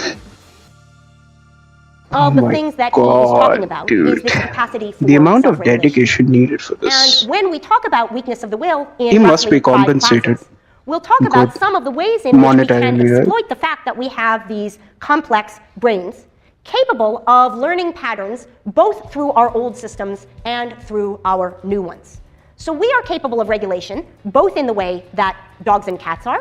If you want to train your cat not to go on the couch, saying, please don't go on the couch, you'll leave fur there and my aunt is allergic, is in fact not an effective way to train your cat not to go on the couch. To train your cat not to go on the couch, you need to do something like put a crinkly piece of paper there that makes an ugly noise every time she sits down. Or perhaps spray her gently with a water bottle whenever she goes on the couch. In so doing, you set up associations between being on the couch and a negative outcome, and you change her associations with it. But you don't do it in a way that engages reflective self-regulation. We as human beings, with both old brain and new, can regulate ourselves in the way that we regulate and train animals, through associating certain activities with positive things and other activities with negative ones. But we can also do so making use of a kind of reflection and self-regulation that involves a certain kind of self-control. And we'll talk about that more in later lectures. So what I want to do now, having given you first some literary texts in which we have articulated the idea of the soul being divided, and then quickly run through the various divisions that we read about today, is to, there's a fourth example from Jonathan Haidt. What I want to do, really, is to tell you about controlled and automatic processing, and then do what I said I would just do. So some of you, at the conclusion of this class, are going to walk from this room, perhaps by taking an elevator, over to a lecture in another part of WLH that is taught by John Barge. And what I want to describe for you here is a study that John Barge did roughly 15 years ago that brings out the relation between controlled and automatic processing. The Barge study. So Barge brought subjects into his laboratory, and had them engage in what's called a scrambled sentence task. A scrambled sentence task is a task where you're given a list of words, say 5 words, he, beautiful, doorway, relevant, Thursday, and you're asked to put 4 of them into a sentence. In so doing, Yeah, the framing effect. He did the framing effect thing. Kind of weird, kind of wild. John Park. I got confused. I always get confused. I always get confused between the John Barks study and the Wason selection test. With the meanings of the words. The only idea of the scrambled sentence test is to get you thinking about various words. So subjects in this study were presented either with a set of words that were just a wide range of words, or with a set of words, a portion of which had terms typically associated with the elderly. Words like wrinkly and bingo and Florida. Those subjects who unscrambled the sentences that had words associated with the elderly presumably had primed in their mind the idea of old person. And then the dependent variable, dv, which Barge measured, was how long it took the people when they left the study to walk to the elevator. So subjects who had engaged in the typical scrambled sentence task walked quite quickly to the elevator. But those who had been given words associated with the elderly went very slowly. Indeed, subjects who were in the ordinary condition took just over 7 seconds to get to the elevator, whereas subjects who had been primed with words associated with the elderly took more than 1.5 seconds longer to get there. Now, presumably this was not because they were consciously thinking, oh, I gotta get to my bingo game. It was because an image of something had been evoked in their mind, unconsciously, beneath the level of awareness, and it ended up affecting their behavior. And in a series of studies that Barge went on to do over the next few years, and which he continues to do now, he found this effect over and over again. So, for example, some subjects were primed with terms that had to do with politeness, others with terms that had to do with rudeness, and the dependent variable, the thing which he was measuring, was how likely they were to interrupt the experimenter when they needed to get information from the experimenter. Those primed with words associated with politeness waited almost 15 minutes, whereas those primed with words associated with rudeness went up right away and interrupted the experimenter. More recently, in the domain of embodied cognition, he's been looking at things like what happens if you hold a warm or a cold coffee cup before you evaluate a resume. And okay, we're talking about this. Have in the elevator helped the experimenter by, could you just hold my mug, please? Holding a warm mug, as opposed to, could you just hold my mug, please? Holding a cold mug. We're more likely to evaluate the resume positively. That is, a sense of warmth in one domain brings with it a sense of warmth in the other. So that's the 4th division. Okay, so what I want to do in the last 10 minutes of lecture is to talk about the 2 texts that I haven't discussed already. First, Plato's division into reason, spirit, and appetite, and secondly, the material. I've already learned this. Though since next lecture is explicitly about dual processing, if we don't get all the way through that material, I'll begin next lecture with it. So in the somewhat salacious material from Plato that I had you read today, I hope you read it. It's really racy and really fun. So in it's not. Plato, here's a wonderful depiction of it by a philosopher named John Holbrook. I think I need to find a Reddit nerd post or schizo post, something about the Republic. Somebody must have done it. Multiple people must have done it. I'm too. I don't need to find this, do I? I don't need to read the Hackett edition, do I? Otherwise, I have to read the fucking full text of the Republic, dude. Yeah, nah. I'll not read the Hackett edition. Plato describes the 3 parts of the human soul. Unless... The first is what he calls reason or logos. This is represented here by the charioteer. The second, spirit, sometimes translated as honor or thumos. And the third, appetite or epithumos. Now, Plato presents a number of metaphors by which we can understand this. The mad horse, the good horse, and the charioteer. For early next week, he describes reason as a human being, spirit as a lion, and appetite as a multi-headed beast. And in the passage that we read for today from the Phaedrus, he describes reason as a charioteer, spirit as a good horse, noble in frame, well-jointed, with a high neck and regal bearing. His coat is white, and he is controllable by word alone. Yeah. Appetite, by contrast, on the Platonic picture, is a great crooked jumble of limbs with a short bull neck, a pug nose, dark skin, bloodshot white eyes, companion to wild boasts and indecency, shaggy around the ears, deaf as a post, barely yielding to the horsewhip and the goad combined. And Plato goes on to describe in the passage that we read today a rather exciting event where a man of Athens has fallen in love with a young boy, and the brown horse within him, his appetites, are ready to engage in those activities which fell into the category of things that Freud talked about in the id. I don't mean that he wanted to eat lunch with the young boy. Whereas spirit is attracted but recognizes the ways in which there are social norms, and the charioteer is involved in trying to keep them in line. So Socrates writes of the process by which the charioteer tries to bring the dark horse into line, as the dark horse basically tries to get the man to embrace his young beloved. So he says, the promised time arrives, the horses pretend to have forgotten what they were told by the charioteer. It reminds them.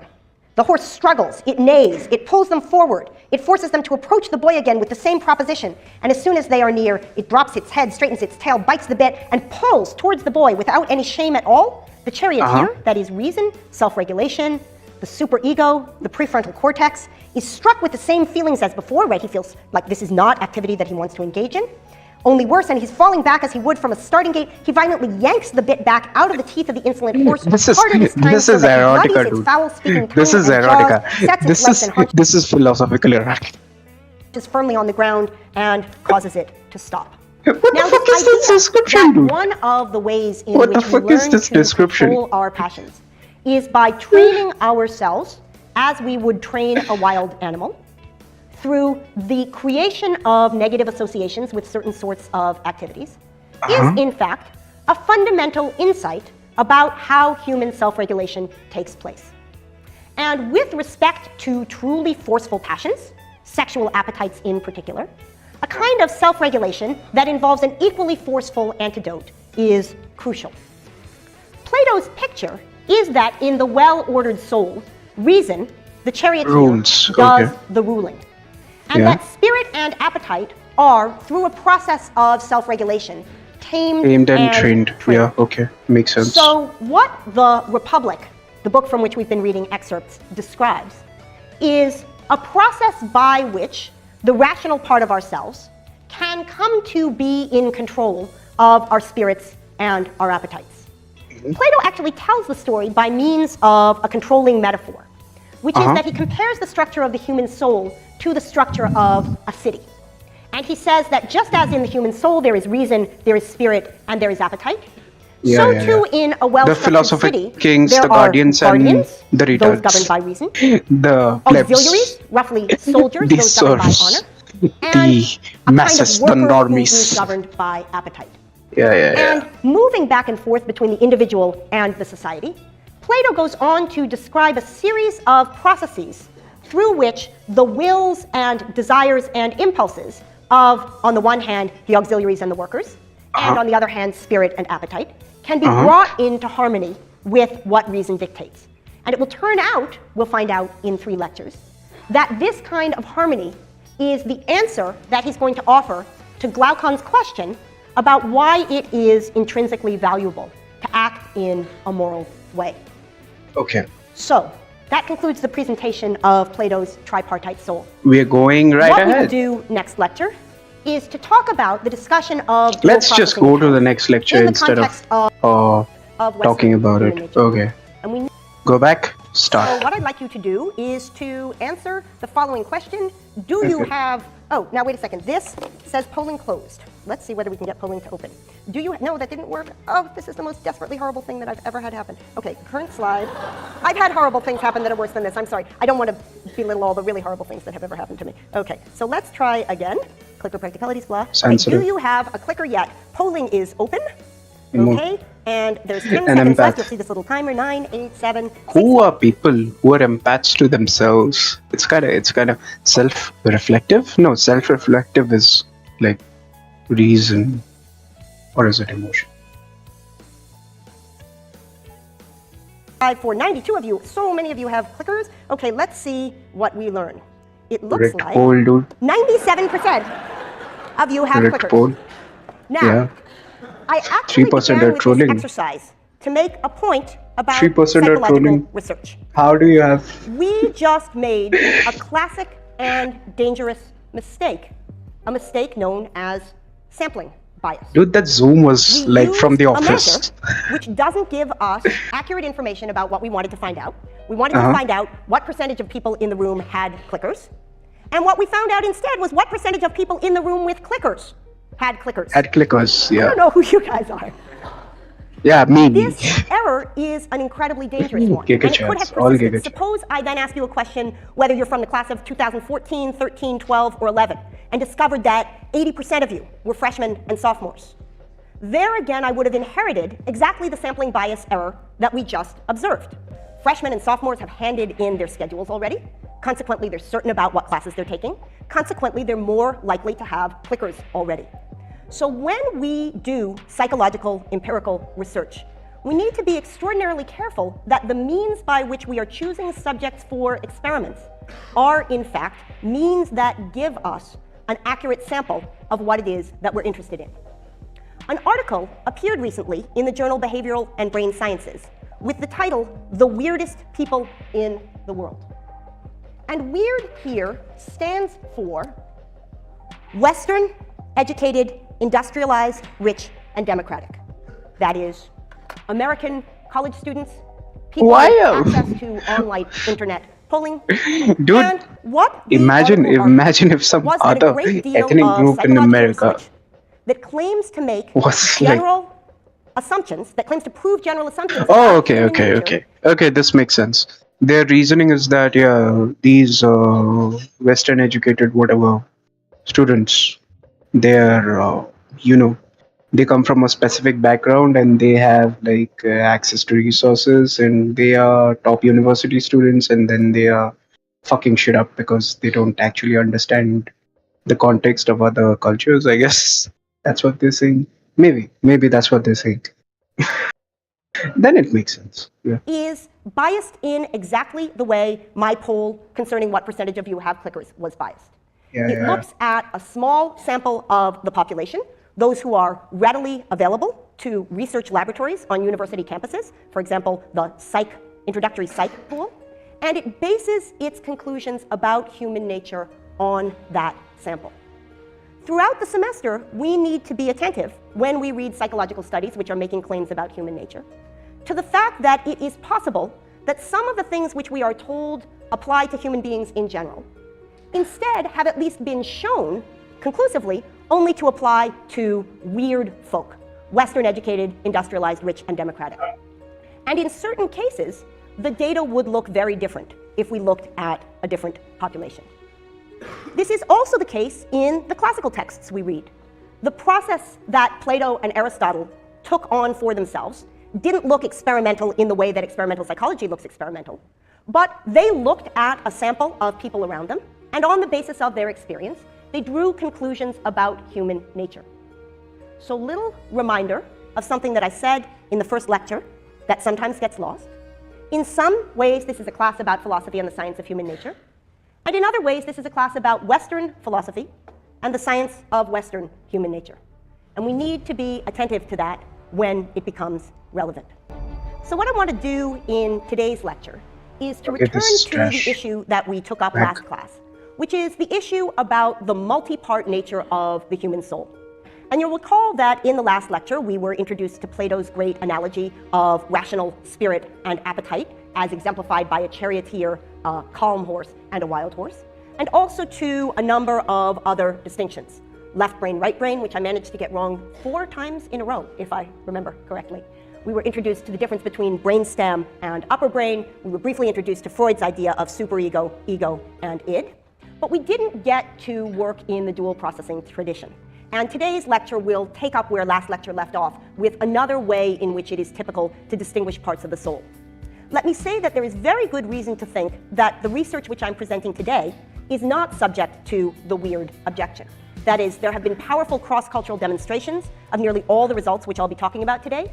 And there are also good evolutionary reasons to think that the two systems which dual systems theorists posit are, in fact, going to be part of any human being because of the evolutionary process which all of us underwent. So I want to start with a picture of Edward Thorndike, not because he's important, but just because he's so fabulous looking. This is from the New York Public Library archives. Edward Thorndike was a late 19th, early 20th century psychologist who did a lot of important associationist animal work. But he also did research, publishing an article in 1922, that in some ways can be seen as the founding work of the reasoning tradition that Jonathan Evans described in the article that we read for last class. So he describes in this 1922 article an experiment that he does, which is entitled The Effect of Changed Data Upon Reasoning. And what he's interested in there is the question of whether problems that are posed to people that are formally identical, but that differ in how that formal material is presented, are processed differently. So, for example, he asks people either what is the square of x plus y, first, outer, inner, last, I think is how you would do it. And he asked people what is the square of b1 plus b2.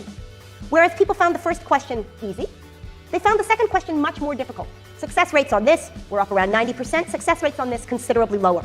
Or he asked them what's the square of a squared x cubed versus what's the square of r subscript 1 to the 8th, r subscript 11 to the 2nd, and so on. Presenting people with this is not that hard. Were formally What the identical, hell? but which differed in terms of the complexity of the characters used to represent them, produced a massive decrement in performance.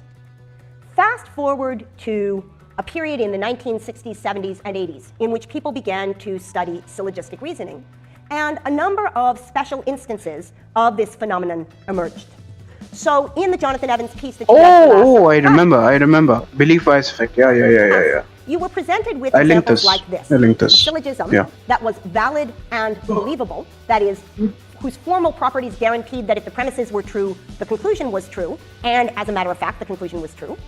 And arguments that were valid but unbelievable. Arguments where who was this guy again? This is why I don't remember. I need to tie up names with all of these bullshit. Thorndike, 1922. I got it. A massive decade to a period in the 1960s, 70s, and 80s in which people began to study syllogistic reasoning.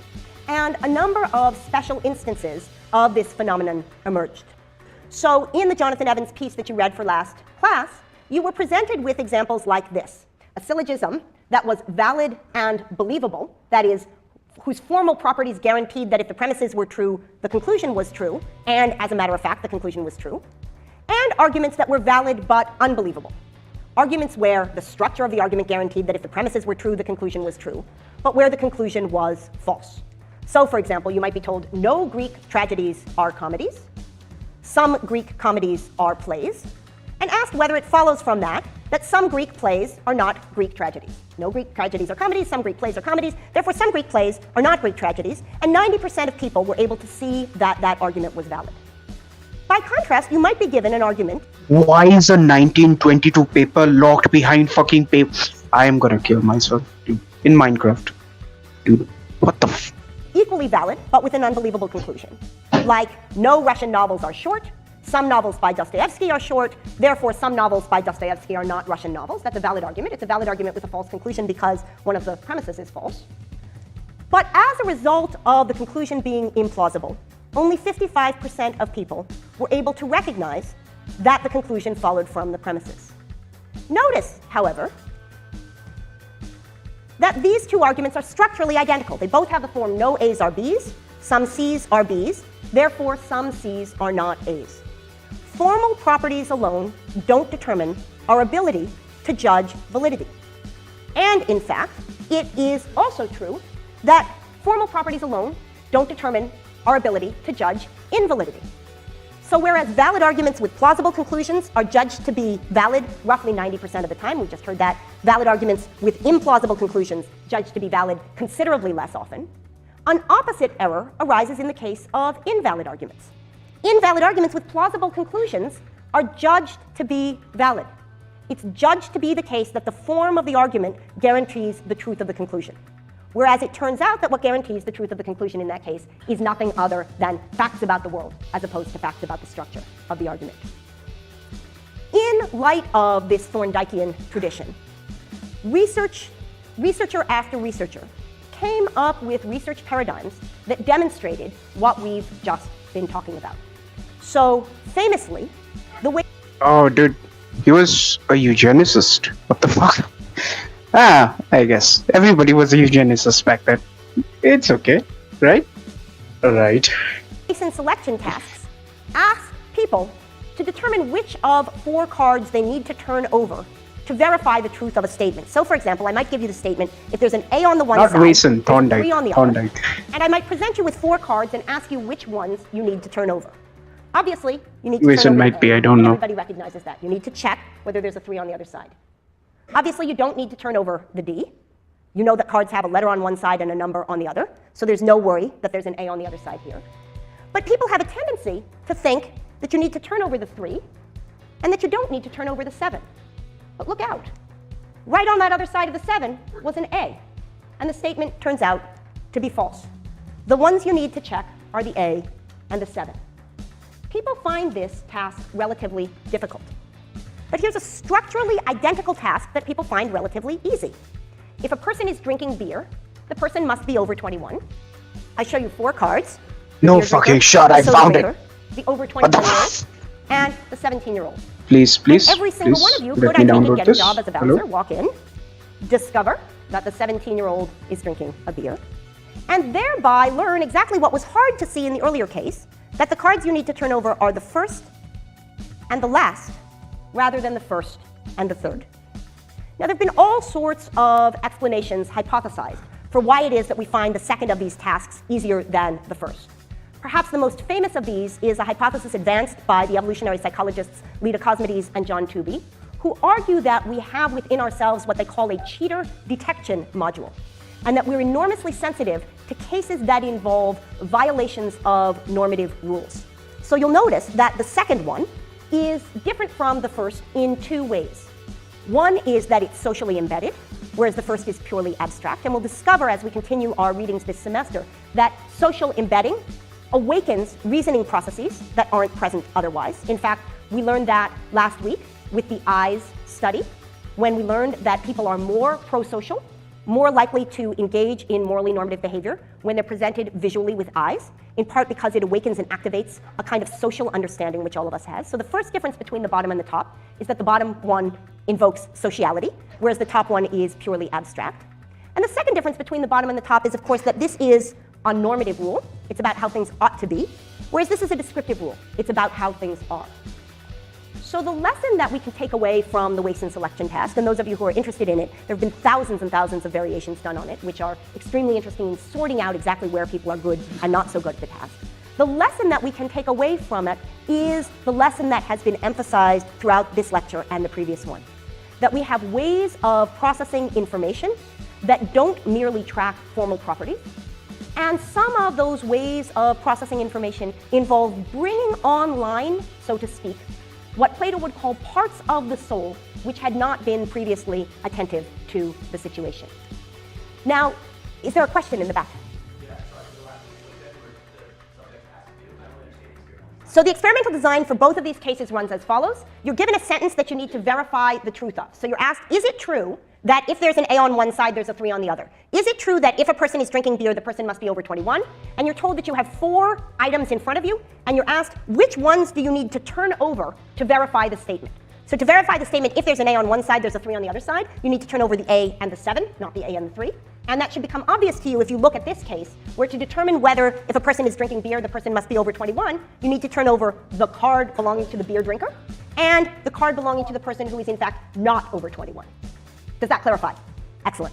Okay, so dual processing accounts attempt to provide a general explanation for what's going on in the cases I've just described and the cases I'm about to describe. They suggest that we have 2 relatively autonomous mechanisms for processing information. And they're called all sorts of things, but what's become the most normative way of describing them is to call them simply System 1 and System 2. So whereas System 1 is evolutionarily primitive, it makes use of parts of the brain that came into our evolutionary process relatively early in the game. System 2 is evolutionarily relatively recent. It involves higher cortical functions. System 1 is unconscious or preconscious, whereas System 2 is conscious. System 1 operates automatically, whereas System 2 is consciously controlled.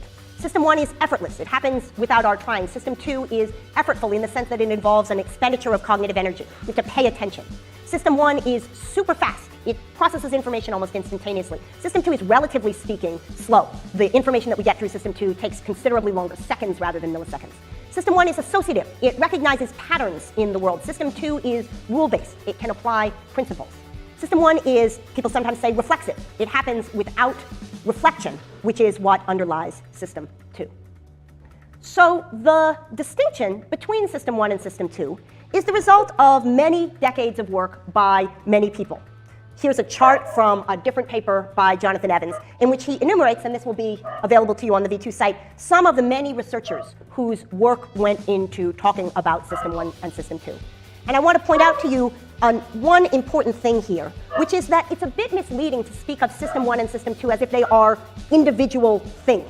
System 1 is sometimes called the autonomous set of subsystems. The idea there is that there's visual processing and there's auditory processing, and there's processing that gives us information about very specific things like faces or the average length of lines, or that enables us to recognize something as predator or prey. All of those systems have the characteristics which System 1 does. They're quick, they're unconscious, they're evolutionarily primitive, they come online without reflection, but they are not, each of them, they are not altogether a coherent system.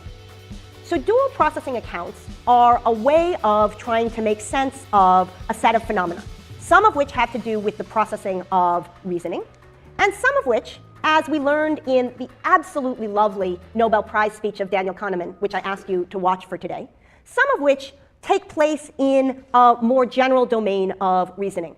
And I've reproduced for you here Kahneman's beautiful chart explaining his understanding of the relation between System 1 and System 2, where he talks about the similarities between perception and intuition on the one hand and reasoning on the other.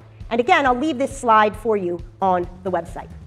So what I want to do in the next part of the lecture is to move from the discussion of Evans, which in some ways was left over from last lecture, though connected to this one, and talk a little bit about the work of Daniel Kahneman and his collaborator, Amos Tversky. Yeah, sorry I'm so quiet, but I just need to, sort through this paper by Thorndike. Watch this. I have already watched it. Okay, who cares? I think I know majority of whatever she's talking about. If I hear something new, I'll chime in.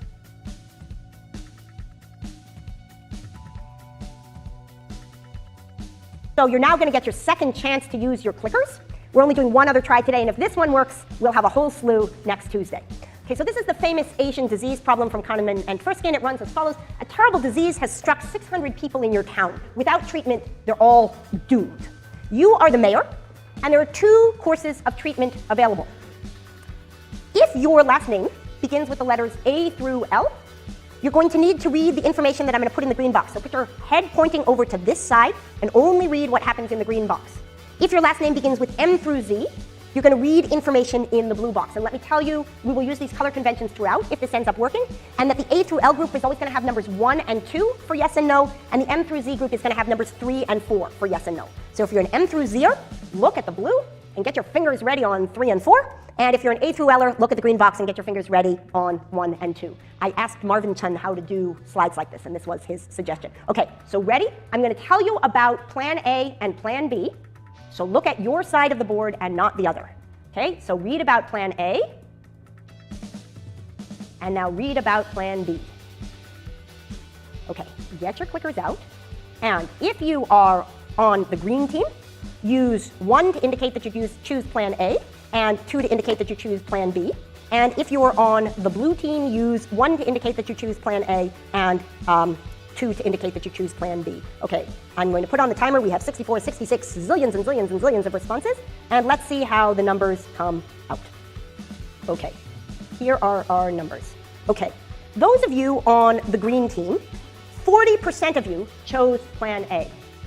Those of you on the blue team, only 25% of you chose Plan A. You know what? This is actually not a good way. So the relative size of the bars is relevant, but this is divided into 100. I need to learn a little bit more about how to use clickers. So let me now regroup and make my point again. As you'll notice, on the green team, the relative preference for Plan A exceeded the relative preference for Plan B. Whereas in the very small second half of the class, which consists of, the problem is that 60% of you are in A through L, and only 40% of you are in M through Z. This is our problem. Okay, but in this group, if I could quickly do 26 times 0.4, we would be able to find out what absolute percentage it was. In this group, the relative preference is for plan B rather than plan A. Notice, however, that plan A and plan B are identical. There's 600 people, and under plan A, 200 people will live, which means 400 people will die. And on this side, there's 600 people. If we go with plan A, 400 people will die, which means it's certain that 200 people will live. However, the results which you all showed are in fact exactly the typical set of results. Typically, people presented with a problem that involves a choice between certainty and probability framed in terms of its positive outcomes will go with the certain rather than the risky plan. Whereas people told the same thing where they're given to focus on the certainty that 400 people will die tend to go with the probabilistic option. Notice again, plan A and plan B on the two sides are exactly the same. Just one is framed in terms of who will live, the other in terms of who will die, and the result is almost a complete inversion of people's preferences. And we get these sorts of framing effects over and over. So here's a study by Kahneman and Tversky's student, Eldar Shafir, from the early 1990s. You go to an ice cream store and you're hoping to get yourself two flavors of ice cream. One is a good flavor, the other is an excellent flavor, but it has high cholesterol. And you discover that you only have enough money to buy one of the ice creams. So if I ask you, which one do you choose? 28% of people choose the good flavor, and 72% of people choose the excellent flavor with high cholesterol. But if I ask you, which one do you give up? 55% of the people give up the one with good flavor, and 45% of the people give up the one with the excellent flavor, high cholesterol. So even though, in this case, 28%, even though these are exactly the same question, which do you choose? If you choose A, you give up B. If you choose B, you give up A. These numbers don't match up. When you're asked which one you choose, the excellence looms large, and so you go for it, neglecting the high cholesterol. When you're asked which one you give up, the high cholesterol looms larger. This phenomenon occurs over and over again. Suppose you're going to a movie, and when you get to the theater, you discover that you've lost something from your wallet. What you've lost from your wallet is either a $10 bill or a $10 movie ticket, which you had purchased last night for the movie. So you get to the theater, you open your wallet to go in, either in the first case to pull out the $10 bill to buy the ticket, or in the second case to pull out your admit one ticket to let yourself in, and you discover that you've lost the item that would have enabled you to get into the theater. However, you have another $10 bill in your pocket, and the question is, do you buy another movie ticket? For people who've lost a $10 bill on the way to the movie theater, 90% of them say, I lost a $10 bill, but so what? I'm going to buy a movie ticket.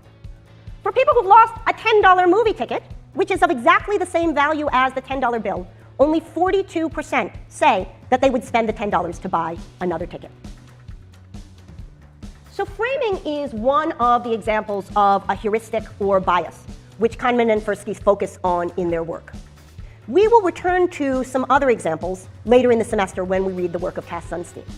What I want to point you to now is a particular example which is going to serve as our segue into the idea of a leaf, and that's the distinction between frequency and probability. So suppose you're trying to get a red ball, because getting a red ball will help you win a prize. And you have a choice about whether you want to draw from this box over here, which has 9 white balls and 1 red one, or this box over here, which has 8 red balls and 92 white ones. So here you have a 10% chance, here you have an 8% chance. And you're going to be drawing from the boxes blindfolded, an image for which I don't suggest doing a Google search. So I found blindfolded justice. That feels a little better. All right. So you have your choice. Do you want to let this box be the one? You're trying to get a red ball. Do you want to let this box be the one? Or do you want to let this box be the one? Obviously, rationally, you've got a better chance over here. But people are, in fact, pulled in 2 directions. You have a 10% chance over here, but my goodness, there's 8 balls over here. 8, 1, 8, 1, 8, more. What's going on here, I suggest, is that whereas you have a belief that here you have a 10% chance, you have what I call an A leaf, that here there are 8, whereas over there is 1.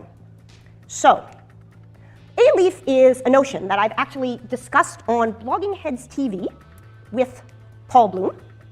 And though we were filmed in totally different places, here I am. Okay, I thought Thorndike's paper was like whatever, you know? It's just like, whatever. It's for kids. It's like 1922. Who cares? But, bro, this is fucking heavy, dude. Let me show you guys this. Get rid of this, and we go in. The entire, I think this was the entire journal. It's not just that paper, but it's written by Thorndike. Dude, load this shit. What the hell? Okay, it's gonna load slow. I'm sorry about that. What can be done towards? It's like so fucking deep, dude. This is like.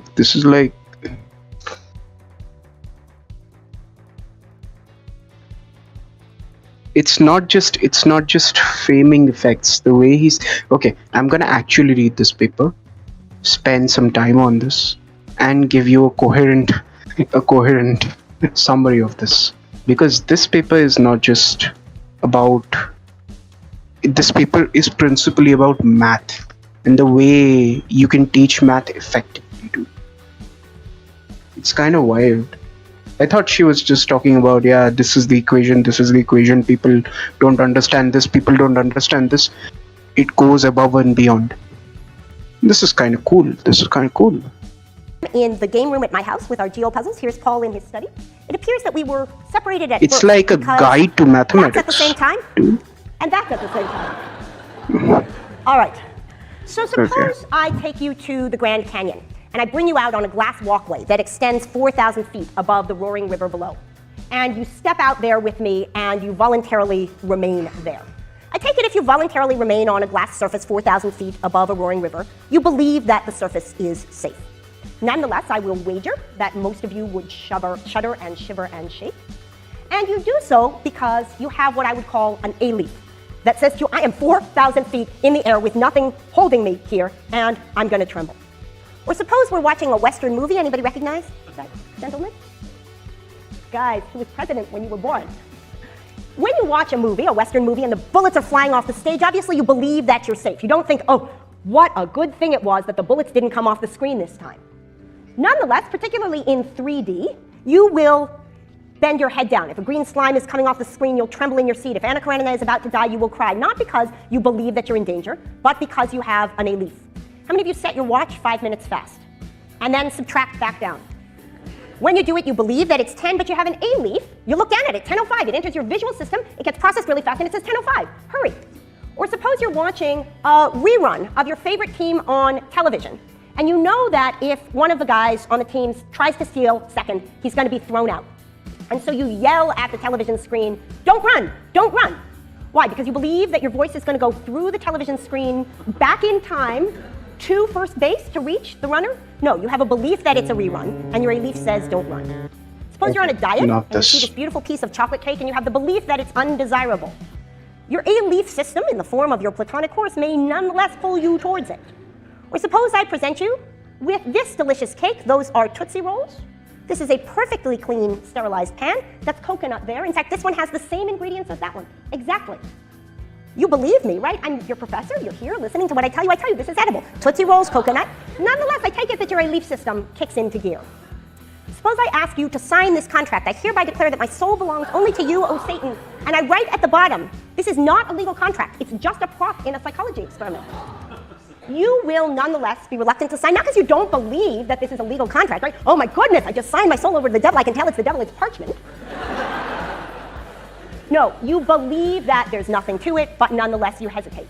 Suppose I take you to Monica Bonvicini's bathroom, which is, as you can see, completely opaque from the outside. You stand outside this public restroom, you peer into it, you see that there's no way to see inside. Your belief is that you are totally protected. Nonetheless, when you go in to use the facilities, it looks like that, and your A-leaf makes it rather difficult to do what you had gone in with the intention of doing. Suppose we have a bag of sugar and 2 glasses of water, and you take a spoonful of the sugar, and you put one in this glass and label it sugar, and one in this glass and label it poison. You took the sugar, You put it into the glasses. You put the labels on it. Nonetheless, people are reluctant to drink from this glass. Moreover, they're not just reluctant to drink from it when it says poison. They're reluctant to drink from it when they've written the words not poison on it. Why? Because the word poison is there running into your leaf system, and you said it's sugar, good sugar, drink sugar, poison, no, poison, don't drink the poison. Okay, suppose that I have a kitchen, and that I'm interested in making some kitty litter cake, so I have my cake pan stored over here. And the chef comes in and says to me, it would be much more efficient if the cake pan were over on the right. He's very pleased with what he's done, and when I ask him to get the cake pan, he says, I'm so happy that we've moved the muffin tin to the right-hand cabinet, and goes to get it, believing it to be on the right, exactly where it used to be. His belief is that it's on the right. His a-leaf is a lagging habit. Any of you who's ever rearranged your room knows this feeling. Any of you who has ever put your cell phone in your hand and then looked for your cell phone, I've had terrors of having lost my children and realized they were on my shoulder. Makes sense. So to have an a-leaf is roughly to have a representationally mediated propensity to have terrors of having put your cell phone in is on the right. Exactly to get it, believing it to be on the right is a habit. Any of you who's ever rearranged your room knows this feeling. Any of you who has ever put your cell phone in your hand and then looked for your cell phone, I've had terrors of having lost my children and then realized they were on my shoulder. So to have an a-leaf is roughly to have a representationally mediated propensity to respond to an apparent stimulus. Think of, people tend to, think about beliefs and a-leaves in two different kind of concepts. Two different contexts, Belief is thought by your actions in the past, how they shape your present, and how they affect the future, right? A-leaf is the opposite. You can say, let's say you're standing on top of like a cliff. A-leaf is that you will fall. Its roots lie in the future. It comes to the present and it invalidates the past. It's like not just impacting the present, it's like erasing the past. You understand? It's killing or doing something. It's born out of irrationality. Like belief is also born out of irrationality, of course. But a-leaf is like born out of anxiety and psychosis. More active. It's more active than belief is, if that makes sense. A particular way, right? So the apparent stimulus of the glass staircase, the apparent stimulus of the kitty litter cake, you have a propensity that's either innate, as in the case of the glass or the fudge-shaped like feces, or a habitual propensity, as when you've arranged the kitchen. These are habitual ways of responding to the world that activate the sort of lower-level systems that we've been talking about. And importantly, although we can recognize a-leaf most easily by looking at these kind of discordant cases, the cases where belief tells you to do one thing and a-leaf tells you to do the other, in fact, a-leaf is active all the time. Every time I've used my right thumb to push the key on this, I've done it out of an a-leaf. Fortunately, it's one that corresponds with what I intend to do. But it is certainly the case that an enormous proportion of our actions are governed by a-leaf. Yeah, true. The question is this: given that I just showed you that there are hundreds and hundreds of ways of describing what I've adverted to with the notion of a-leaf, why introduce this new term? The story has something to do with a-leaf itself. So every 20 years or so, the United States government introduces a dollar coin. Here's the one they introduced in 1921. Here's the one they introduced in 1972. Here's the one they introduced later in the 1980s. Here's the one they introduced in 1980 with Susan B. Anthony. Here's the Sacagawea one they introduced in 2003. And in a massive fit of public relations genius, here's the Millard Fillmore gold coin, which will be issued soon. What's going on here? What's going on here is that it's hard to get people to make use of something if it doesn't fit into the currency system which they have already. Dollar coins don't fit naturally into the ways that Americans use money. Likewise, talk of system 1, system 2, relatively autonomous systems, heuristics, biases, and so on, don't fit naturally into the way that we have of talking about ourselves. We talk about ourselves in terms of beliefs and desires. And in order to make use of the gold coin, that is the recognition of the multipartite soul, we need a notion that heuristics.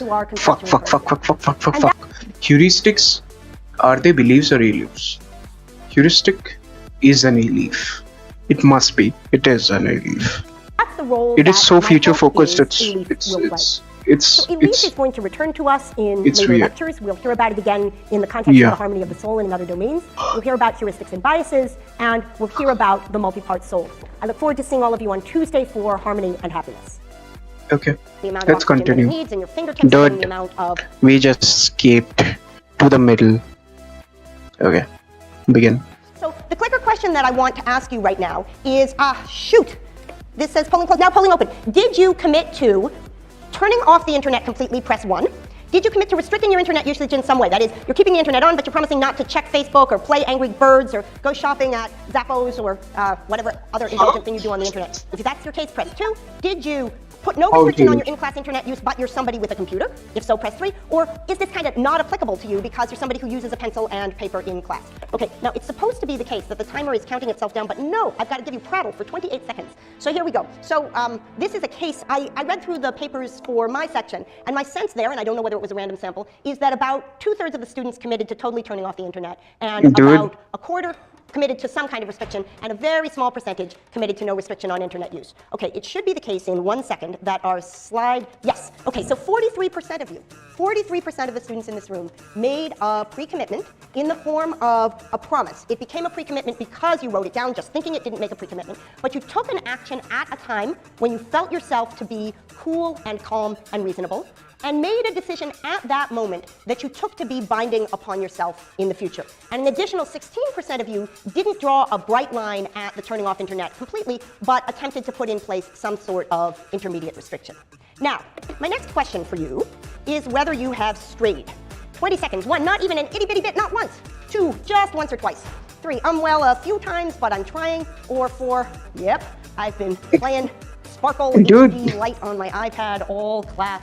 Okay. And let's see how the numbers came out. Yeah, for GigaChat. So that didn't show up automatically.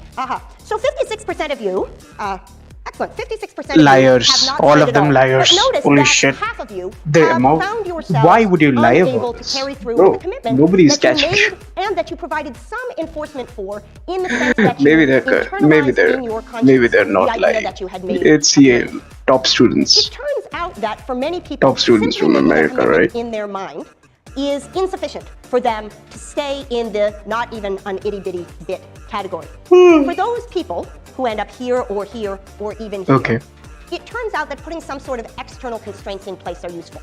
So the New York Times had a piece last week about something called phone condoms, whose slogan is zip it, lock it, keep it in your pocket. And the idea is that you take your cell phone and you put it in this little Ziploc bag, and while you're driving, you are unable to gain access to it. One of the shut the fuck up, class, dude. and you'll have access to this on the slide, What the and hell? a link to a computer program, which is basically a computer condom, a zip it, lock it, keep it in your pocket for internet access. It turns off access to the internet for a given period of time. But for those of you imagine who feel like you want using some sort of these. external reinforcement, Who but the you're fuck not uses prepared these? to make use of the internet lockup, I thought I'd provide something which would help you stick to your commitment by making use of 2 things that we learned about last week. One is that when there are eyes in front of you, you feel the gaze of the world upon you. And the other is that when there's a kind of social reinforcement by peers, it's easier to stick with a plan. So, not only because they are left over from my older son's bar mitzvah, I have for you smiley face stickers, which the TFs will hand out. And if you would like, you are free to put a red or orange sticker on the corner of your computer if you're committed to no internet during class. It will be there to remind you and to show your peers. And a green or blue sticker on your computer if you are committed to restricted internet during class.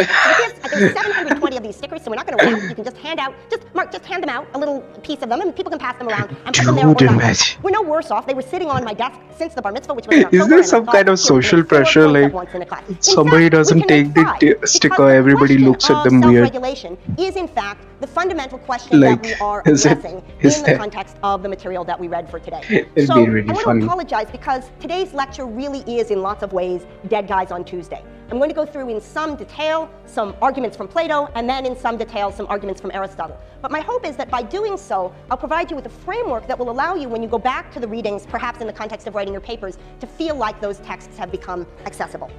So famously, as you recall, Plato had suggested that our soul can be understood as having three parts. That we have a rational part, which he represents sometimes as a human being, sometimes as a charioteer. That we have what he calls the spirited part, which he represents sometimes as a cooperative horse, sometimes as a lion. And that we have, in addition, an appetitive part, which he represents sometimes as a wild horse and sometimes as the multi-headed beast. Plato's suggestion is that a certain kind of happiness is available to us if we get these parts into line. He writes, one is just, who does not allow the various parts within him to meddle with each other. He regulates well what is his own and rules himself, puts himself in order, and harmonizes the three parts of himself like three limiting notes on a musical scale, and from having been many things, from having been, as you are, pulled in two directions. Pulled in the direction of keeping the internet off, and pulled in the direction of checking your Facebook page. Pulled in the direction of going to the library and doing your homework, and pulled in the direction of hanging out in your suite and talking to your suite mate. From having been many things, pulled in the direction of what reason tells you to do, and pulled in the direction of what spirit or appetite tells you to do, you become entirely one, moderate and harmonious. So the Platonic ideal of the well-structured soul is one regulated by reason, in which spirit and appetite are subjected to reason's mandates. Now, what I want to give you now is basically a 30-second, well, 5-minute overview of the plot of Plato's Republic in books sort of 2, 3, 4, 9. Okay, so the story goes as follows. Plato's trying to tell us what the human soul is like, and in honor of the weather will represent the human being like this. And he points out, as I've just noted that the human soul has three parts. It's got a rational part, it's got a spirited part, and it's got a part that is full of appetites, appetitive. And you can see the human being, the lion, and the multi-headed beast in Plato's famous image there. But in order to understand what is good for the human being, Socrates suggests at the end of the discussion in Book 2, which we read for last class, that the best way to understand what it is that's good for the tripartite human being is to think about what would be good for a city that is structured in the same way. What societal structures can help us understand things about the internal structures of human beings? So he proposes the famous city-state analogy, whereby corresponding to the part of the soul that he calls appetite are citizens of the city that he calls workers. Workers, yeah. Or, people who do the day-to-day work of the city and who take their joy and pleasure from the pleasures of the body. Captured all this in my notes. There are soldiers. No, I haven't. Those who defend the city and serve as its defenders in military context. Oh, I have. Fuck. Who are motivated by honor. Good. And there are, in addition, philosophers or guardians, those who live the life of the mind. And you'll notice who gets to end up at the top in this story. So the idea is that in order to understand the four cardinal Greek virtues in the context of the individual, we will be helped by thinking about where those virtues can be found in the city. And we can then map what it is that we've learned from looking at the problem writ large in the context of society. We can map that onto what would be the case in the context of the problem writ small, the individual. So Plato Socrates points out that there are four cardinal virtues, and you know these from your reading. The first of these is wisdom. And the wisdom of the city and of the individual is to be found in its rational part. Okay, those should be, All right. There is courage. And the courage of a city or of an individual is to be found in its spirited part. All right, they're dancing. And then there are two virtues, the distinction between which is important in some contexts but not for ours, and those are the virtues of moderation and justice. And the suggestion here is that just as a city is moderate and just when the relations among the people in it are proper, so too is an individual moderate or just when the relations among its parts are appropriate and proper. That is, moderation and justice involve a certain kind of harmony among the parts. Wait.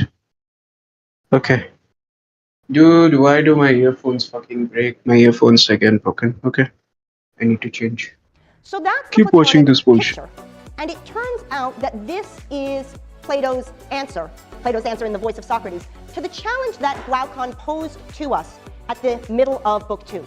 You remember that we were given, at the beginning of Book 2, a three-way distinction among goods. We were told that there are things that are valuable intrinsically, in themselves. There are things that are valuable instrumentally, for the goods that they provide beyond themselves. Those are things like money, which have no intrinsic value, but which have instrumental worth. And that there are things that are valuable both intrinsically and instrumentally.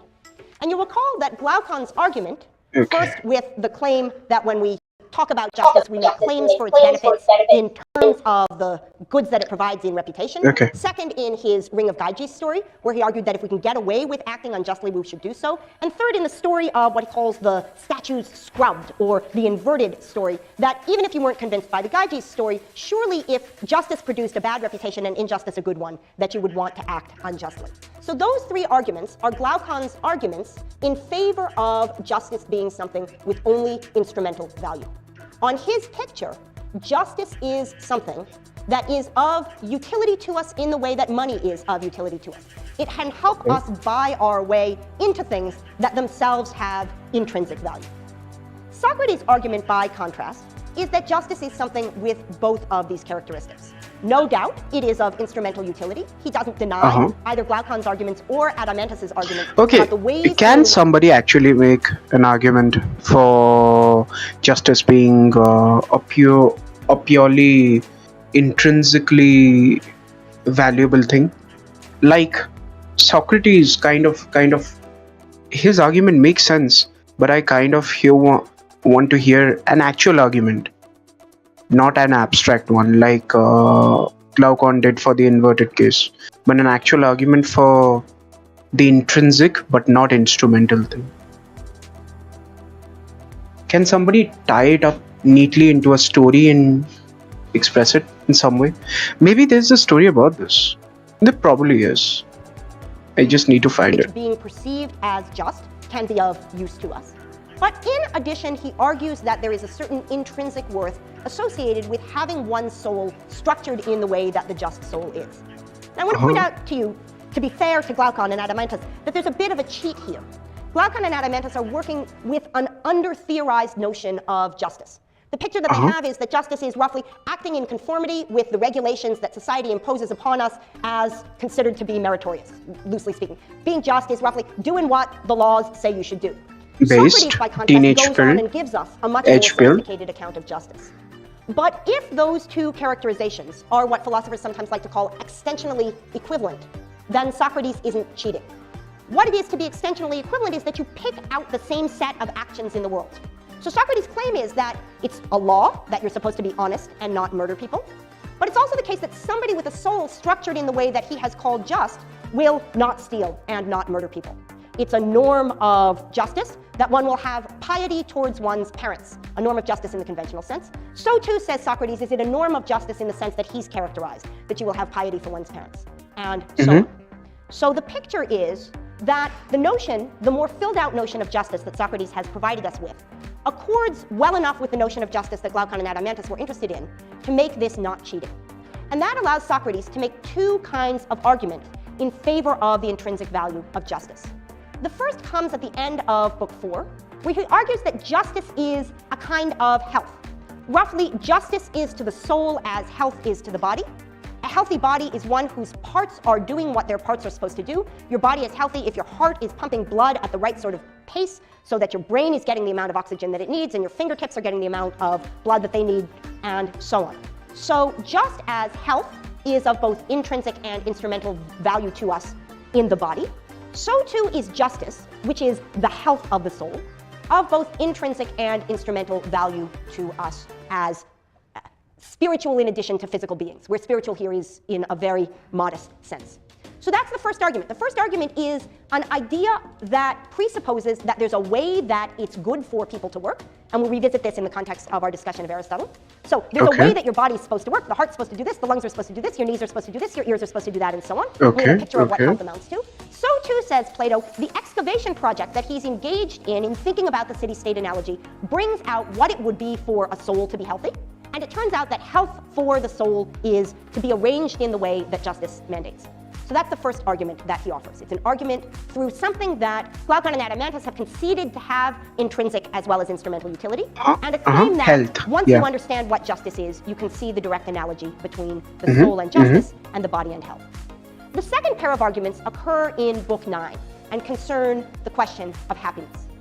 The first argument there is an argument that we'll actually hear again when we read John Stuart Mill at the beginning of our utilitarianism section. And that's an argument which runs as follows. The person who has developed the capacity for self-regulation, the self-ruler, has, along the way, because of the kinds of beings we are, also experienced all of the other kinds of pleasures. In some ways, this is like the Freudian story. We start off as a bundle of desires and we take the things that we want without consideration of their long-term consequences for us. And over time, we come and get that unregulated bundle of needs into a certain kind of order. We regulate it first by means of praise and blame, roughly making use of the honor part of ourselves, and then we regulate it by means of reflection and self-understanding. So the person who has gotten their soul into a harmonious state is in a subjectively excellent position because he or she has experienced all of the pleasures that the person who doesn't do self-regulation has experienced. And in addition, has experienced the kinds of pleasures that are available to us only if our soul is well ordered. So all of us have experienced the pleasure of checking Facebook and playing Tetris. But only some of us have experienced the pleasure of turning off our internet during class and leaving it off and listening to what it is that's being said by our professor. Okay, she says it in such a stupid way. Okay, let me. It's about power. Okay, think about this. A person who is addicted to his phone and looks at it constantly has less power or less will to his own actions than a person who chooses not to interact with the phone. Yeah, the person who chooses not to interact with the phone may have like some kind of, I don't know, he may be not using the phone, but the thing is, he has the power to use the phone whenever he wants, wherever he wants, and not be addicted. Unlike the guy who is using the phone and is addicted. So, discipline in some kind of way, discipline leads to freedom, I guess. And that's a point. But she says it in such a... Dude, she's like little broing you. And those of us who had the great pleasure of doing the second, says Plato, have recognized that pleasure is a greater form of pleasure than the pleasure of anger. It's the pleasure of power, of your own ego. I've experienced both to assess that argument. So that's the first argument that he makes in Book 9. The second argument is actually a very interesting argument, and one for which the other one is a pleasure of hedonism, I guess, indulging in something that you are addicted to. This one is just ego. It's not. It's whatever. Would require my going through the allegory of the cave, it's which I'm not going to do right now. Impressive. But suffice it to say that it is part of the Republic and part of Plato's philosophy in general to say that the kind of earthly pleasures that we experience in interacting with objects are in fact a certain kind of unreal pleasure. They aren't interacting with that which is most real.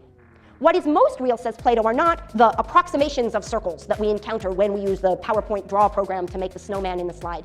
They are the mathematical ideals of circles.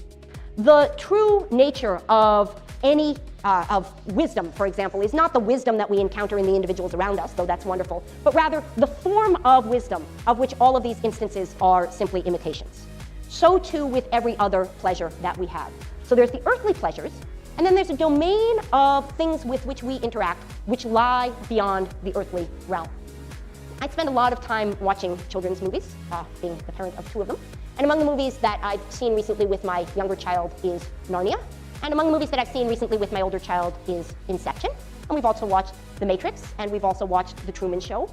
All of these are movies that make Plato's point.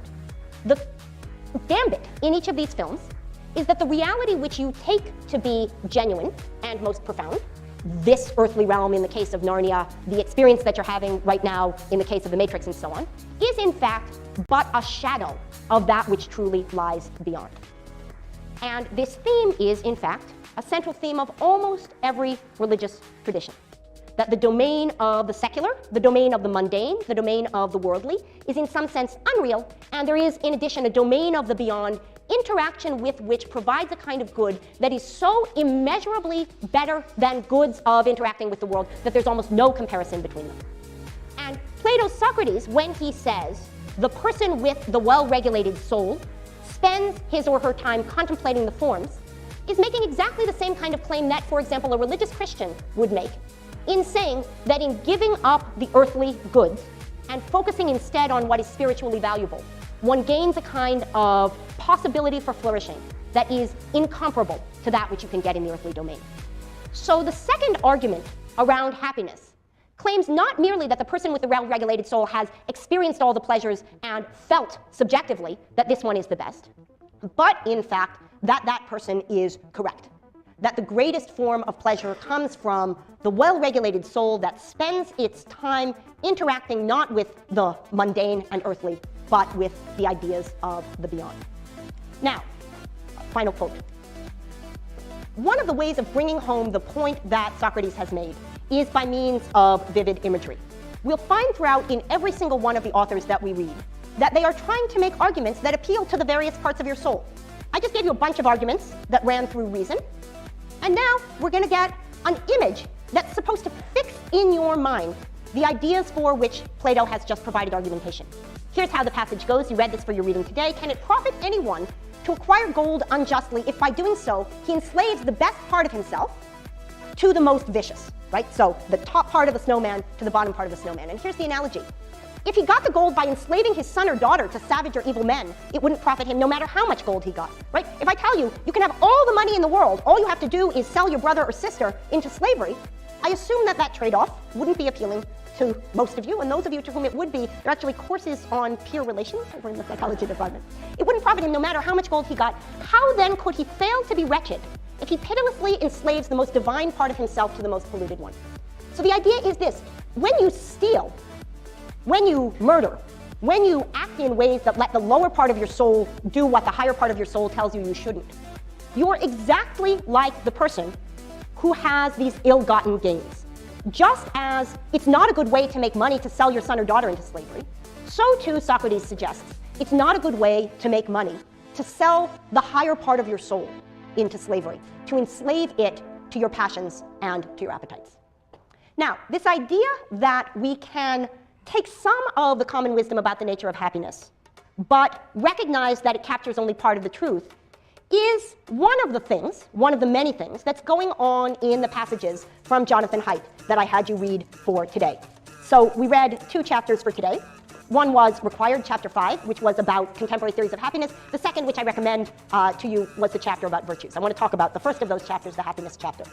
So we've just heard that Plato points out, or argues, or contends through this long book, that human flourishing comes not from material wealth and physical goods, but rather from something that it might not occur to you was the source of flourishing, reflection and wisdom. And the arguments that he makes there make use of the resources of the tradition of which he's a part. They're set in an ancient Greek context, and they use the argumentative tools of philosophy. In a similar way, the discussion that Jonathan Haidt provides in chapter 5 tries to do this that is similar to Plato, : it tries to show that there's some truth in common pictures of what happiness amounts to, but that they haven't gotten the full story right. And it does so in part by using the strategy which I described to you earlier. It takes what the common picture looks like, it provides a more profound analysis of it, and it shows that those pick out roughly the same class of things. And Haidt, in particular, in that chapter, presents us with 2 claims. The first is one that he calls the progress principle. The discovery, for which there seems to be pretty good both behavioral and neuroscientific evidence, both within the domain of American culture and cross-culturally, that most of our pleasure comes not from the achievement of a goal, though there is some pleasure that comes from that, but from the process of achieving that goal. And the second, which harkens back to the material that we read last week from Daniel Kahneman and the day before that from Jonathan Evans, that because we are more sensitive to changes in goods than to absolute levels of goods, more of something doesn't always make us happier. More of something tends to make us used to that something and desirous of the change which comes with having even more of that. The next slide's going to ask you to have your clickers, so if you can take them out, we'll turn to them. It's not an interesting slide, it just asks you to have your clickers. So this gives rise to something which is sometimes called the hedonic treadmill. The hedonic treadmill is the idea that in order to maintain the same amount of happiness, if it's based on material goods, requires us to run to stay in the same place. And the psychological principles which underlie the adaptation principle are exactly the principles that governed the cases that Kahneman was describing. That we are, as he showed in the visual system, enormously sensitive to contrasts and extremely bad at absolute judgments. And we'll come back to that principle when we read the Cass-Sunstein paper in the section in ethics. Okay, so my question, polling is open, is are you ready to move on? Press 1 if yes, I can't wait for Aristotle. Press 2 if no, you have a question about Plato or Haidt. Okay, so this is just to like re-engage you in case you zoned out, because I've been jabbering and the clickers are supposed to keep you talking. Okay, we have, oh shoot, this clock was supposed to start automatically. We already have 118 of you. Okay, so if you are somebody, can we jump this or not? No, oh, that was worse. Okay, I'm not going to touch this. So if you are somebody who was in category 2 and you have a question about Plato or height that you would like to ask now, please do it before we discover how rare a being you are, or perhaps how common. All right. No questions? Question. You don't really understand extensional equivalence. Yes. Okay, so that is a philosopher's term. Let's see how rare you are, and then I'll, okay, so though you are in the 9%, I will nonetheless answer your question for you. So, two characterizations are extensionally equivalent if they pick out the same set of things in the world. So, if I say, I'm interested in picking out all geometrical figures that have 4 corners that are equally spaced from one another, and you say, I'm interested in picking out all geometrical figures that have 4 sides that are of equal length and at right angles to one another, you're picking out squares and I'm picking out squares, even though we gave different descriptions of what we're picking out. If I'm picking out all female siblings and you're picking out all sisters, we're picking out the same class of things, even though we're using different descriptions. Okay, so it's a democracy. Plato doesn't think that's the best form of government, but here we are. We're going to move on. All right, Aristotle. So at the very least, right, you're taking a philosophy class, you deserve to have this picture explained to you. Since you see it on every poster on campus, come to the writing center. I don't know why they put Plato and Aristotle on the come to the writing center, but I might as well tell you what's going on in this picture. So this picture is a famous painting by the great Renaissance painter Raphael. It's called The School of Athens. Many of the figures in the larger painting represent his friends. You can go and see this in the Vatican if you're interested. In the center of that painting famously are Plato, standing right here, and Aristotle standing right here. Plato is holding in his hand, you can almost read it, a book called the Timaeus, which is a book of cosmology, and he's pointing upwards, many say because he's pointing to the realm of the forms. Aristotle, by contrast, is holding in his hand the Ethics, the book that we're reading, right? The Nicomachean Ethics, there it is. You have a book that's on the wall of the Vatican. That's so exciting. You have a $6 paperback copy, but still, you have in some ways the book. And Aristotle's hand is here for one of 2 reasons, either because he's pointing to the earthly domain as part of his denial of the Platonic picture of forms, or because he's talking about the doctrine of the mean, about which all of you know a great deal because it's what we read for today.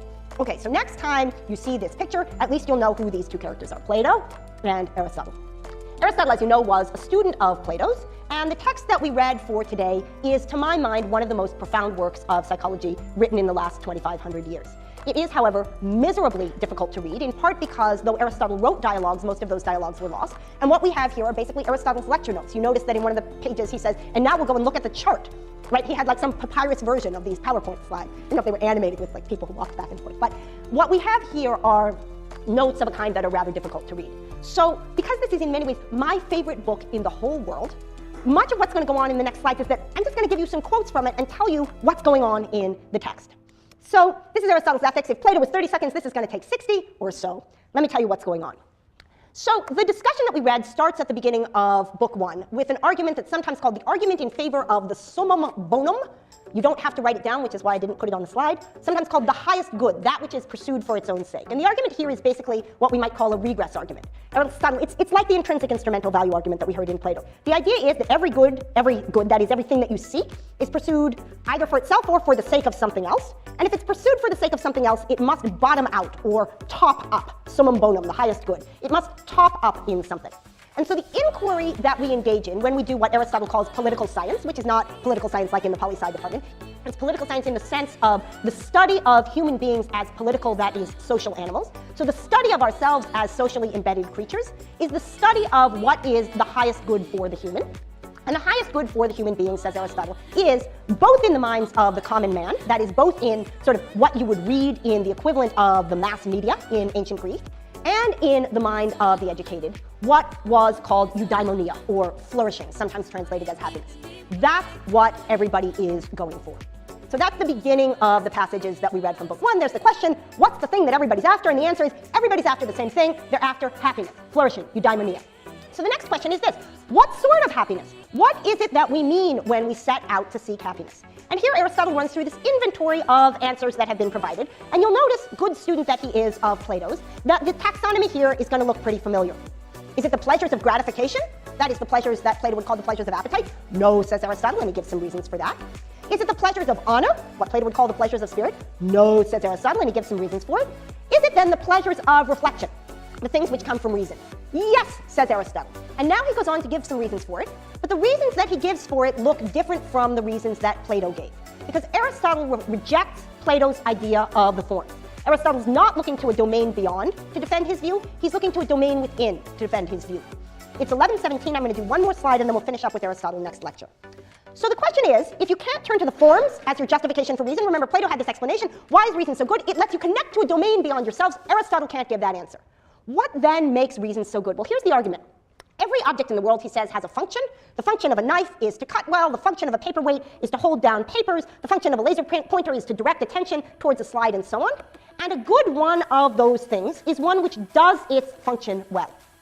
Its function is that which sets it apart from other entities. So good paperweights are things that are heavy, and bad paperweights are things that are light or round so that they roll off, or invisible so that you can't find them, or too heavy to move so that you can't pick them up off your paper. So when something has a function, a good version of that thing has manifest in itself that which allows that object to perform its function especially well.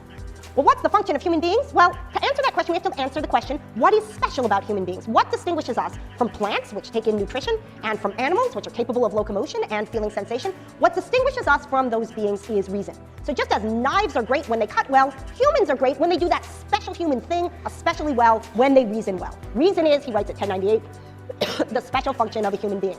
What then is the human good? Well, the good for a knife is to be most manifestly knife-like, right? I mean, all those magic swords that you get in plays and movies and books, what makes them good swords? That they're especially able to slay your enemies, right? That's why the swords are good swords. So what makes you the sword of Lancelot of human beings? It's that your soul is structured in such a way that you do what is best and most completely and distinctly human. The good human being is the one that does the human stuff best of all, and the human stuff turns out to be reasoning and acting in accord with virtue. So the question that we'll turn to at the beginning of next lecture, and you're all in a position to read the punchline, in fact you should have read the punchline for today, is what does the virtue look like that makes us distinctly and most excellently human, and how is it cultivated? So for Thursday, we are reading 3 really fantastic things. We are reading selections from the Iliad, and I've given you 2 choices of ways to do that. Please look at the reading guide. You can either read all of book 1, or you can look at the context of each of the passages that Jonathan Shay gives us, and I've given you instructions how to do that. We're reading Jonathan Shay's incredible book, Achilles in Vietnam, and we're also reading Stanley Milgram's famous 1963 Behavioral Study of Obedience paper. So we'll start with our Aristotle, and then we'll move on to our discussion of those 3 texts.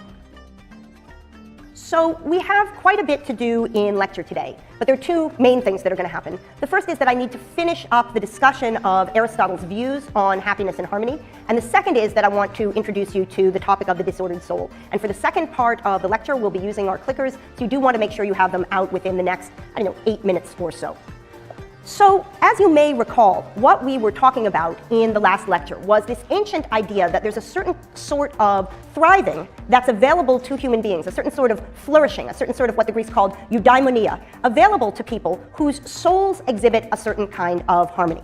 And you'll recall that the ancient picture, as articulated in Plato and taken on in many ways by Aristotle, was that we have reason, rationality, we have spirit, a set of emotions that are concerned with things like honor, and that we have appetites, which are concerned with things like the consumption of food and the procreation that allows our species to continue, and the procreation that's done just for the sake of doing procreation. And that the person who is in a position to thrive or flourish is the person whose instincts in the domains of appetites and in the domains of emotions are in line with his or her reflective commitments. That is, somebody who acts automatically in the ways that he or she would like to act reflectively. The person who instinctively sits down and does her reading when she's committed to do her reading. The person who instinctively avoids the chocolate cake when she's presented with the chocolate cake, if that's what she's permitted to do. So what Aristotle tries to do in the segment of the Nicomachean Ethics that we read is to give us a formula, a strategy, a method for getting to the point of having our soul in order. And just to remind you where this fits in the context of his argument, the claim that Aristotle makes is that there's one sort of thing that we pursue for its own sake, and it's exactly the thing that I just referred to. It's this flourishing or eudaimonia. It's this feeling that one is living up to the greatest one can be. And Aristotle points out that the sort of flourishing that we're interested in here is not the gratification that comes from satisfying one's lower appetites. It's not the gratification that comes from satisfying the demands that honor or spirit give us, but rather it's the gratification that comes from making use of our capacity as reflective beings. And he had an argument for that, which I went over at the end of last lecture, which is that for each object there is something that is special about it, something with respect to which it has properties that the rest of the objects in the world don't. And the special function of a human being, says Aristotle, is the expression of reason, the soul's activity that expresses reason in one of the standard translations. So the human good on the Aristotelian picture has got to be the thing about human beings that sets them apart from other sorts of creatures. So other sorts of creatures have the kind of lower appetites that we've described. In fact, almost every biological being seems to have something like what Plato would call an appetitive part of the soul. And it appears that a number of non-human animals also have what Plato and Aristotle would call the spirited part of the soul, at least in some ways. They have emotional connections that seem to be manifest in their behavior. But the best and most complete, distinctly human virtue, says Aristotle, is the capacity to engage in reason, and the capacity to engage in reflection, and the capacity then to structure one's life in such a way that spirit and appetite fall into line with reason. So virtue on Aristotle's picture is being such that your instinctive responses fall into line with your reflective commitments. It's being such that what comes to you in moments where you're not paying attention to your behavior is the sort of behavior that you would look back on and say, wow, I'm so glad that in the moment of crisis, what I did was help that child, or what I did was avoided that temptation that would have led me to do something that I would have disavowed. So the question that Aristotle's concerned with in the pages that we read trying to make is the question of what that virtue without the looks prophet like and how that sort of virtue might be cultivated. The virtue, to remind you, is exactly the virtue that Plato calls the virtue of justice. It's the virtue of there being a certain kind of harmony among what they call the parts of the soul, and that harmony being such that it's a harmony we would reflectively endorse. Now I'm going to go relatively quickly through the next 2 slides, exactly because we're going to come back to this issue in Aristotle 2 more times in the next 3 lectures. In lots of ways, this unit of the course is an attempt to provide an exposition of Aristotle's insight. So this is attempt number 1 to introduce it to you, and you're going to get it twice more. So Aristotle distinguishes between 2 kinds of virtue. There's virtues of thought and virtues of character. Virtues of thought are things that grow through straightforward pedagogical instruction. So it's a virtue of thought to know that 6 times 7 is 42. It's a virtue of thought to know facts about the periodic table, or to know information of a particular kind about the political structures around you. Those are virtues of thought, and the way that virtues of thought are communicated to others and cultivated in others is through a process of traditional pedagogy. But one of the crucial themes of the ancient philosophical tradition is that in addition to virtues of thought, there are what Aristotle calls virtues of character. Virtues of character aren't things that you process rationally and come to acquire as the result of somebody telling them to you. They are things that you process in the spirited and appetitive parts of your soul as the result of a kind of cultivation of habit. Aristotle says of these virtues of character that they arise in us neither by nature nor against nature. What does he mean by that? Well, suppose I were trying to train my glasses to stay in the air when I let go of them. Would I have much success? I'll keep rewarding them every time they stay in the air, and I'll scold them every time they fall on the ground. No matter how many times I try to train my glasses to stay in the air, they will fall to the ground. It is against their nature. It is impossible to change the relation between my glasses and the gravitational force in the world. Aristotle makes the point, speaking of a stone. It's impossible to change the character of the glasses. By contrast, if I take a pumpkin seed and I put it in some soil and I put water in it and I put it out in the sunshine, then even with no intervention on my part, the pumpkin seed will give rise to a pumpkin sprout that will come out of the soil and move towards the sunlight in such a way that eventually it will form a pumpkin plant. So if I plant a pumpkin seed, then by nature, it will become, without my intervention, a pumpkin plant. Virtues of character lie in between what a pumpkin seed does for a pumpkin plant and what trying to train your glasses does given gravity. They arise in us neither by nature, they don't grow out of us naturally in the way that our height grows out of us naturally or our hair grows out of us naturally. Those are things that happen in the due course of things. Nor are they against nature. They aren't like training ourselves to be able to float in the air, or to be able to stay up for 72 weeks at a time with no sleep, or to do with no food for a decade. Those would be things that are against nature. Virtues of character arise in us neither by nature nor against nature. Rather, we are by nature able to acquire them. They are things for which we have the capacity, and they are completed in us through habit. So what does this process of habituation look like? Well, Aristotle points out in one of the most famous quotes in the Nicomachean Ethics that we learn to do things by doing them. We learn a craft, says Aristotle, by producing the same product that we must produce when we have learned it. We learn to be a builder how? By reading a book called How to Build a House. I've read something called How to Put Together a Table by IKEA, and it did not result in a table. What resulted in a table was my excellent 12-year-old son, who obviously is a builder innately, coming and showing me how to put together the table. I thereby learned to be a builder. I become a builder by practicing the art of building. I become a harpist by practicing the art of playing the harp. How many of you play a musical instrument? How many of you learn to play the musical instrument by reading a book called How to Play the Piano but Never Touching the Keyboard? 0 hands. How many of you learn to play the musical instrument by practicing the musical instrument? How many of you learn to become a pianist or harpist or flautist by playing the piano or harp or flute? All right, so Aristotle's point is that the way we become that which we hope to be is acting like that was what we already were. In the same way as we learn to play the piano by playing the piano, we learn to be just by doing just actions. We learn to be temperate by acting in temperate ways. We learn to be brave by doing brave actions. The way that we cultivate habits is first by consciously structuring our lives in such a way that the habit that we wish to cultivate becomes part of our behavioral repertoire, and then doing it over and over again until it doesn't require our concentration anymore. It's exactly like any habitual skill you have ever acquired in the domain of music, in the domain of sports, in any domain where you have first consciously and subsequently instinctively learned to practice a particular pattern of behavior, you have performed the program that Aristotle prescribes for the cultivation of virtue. So we'll come back to this again in a couple of lectures. I want to conclude this section by bringing out to you one of the most famous parts of this section of Aristotle's discussion. So Aristotle points out that there's a danger here. There's a danger to learning to play the piano badly, because the habits that you cultivate when you keep your fingers flat instead of curved are habits that ingrain themselves in your behavior in the same way that good habits do. It's not as if we have an automatic filtering mechanism for practice that says, oh, when I practice, only the good habits will stick and the bad habits won't. Whatever it is that you practice doing will become habitual to you. These actions of practicing what you aim to become, are the sources and causes both of the emergence and cause of virtues and of their ruin. Practice being brave, you'll become brave. Practice in the same context being cowardly, and the cowardice will instill itself in your habitual behavior in the same way.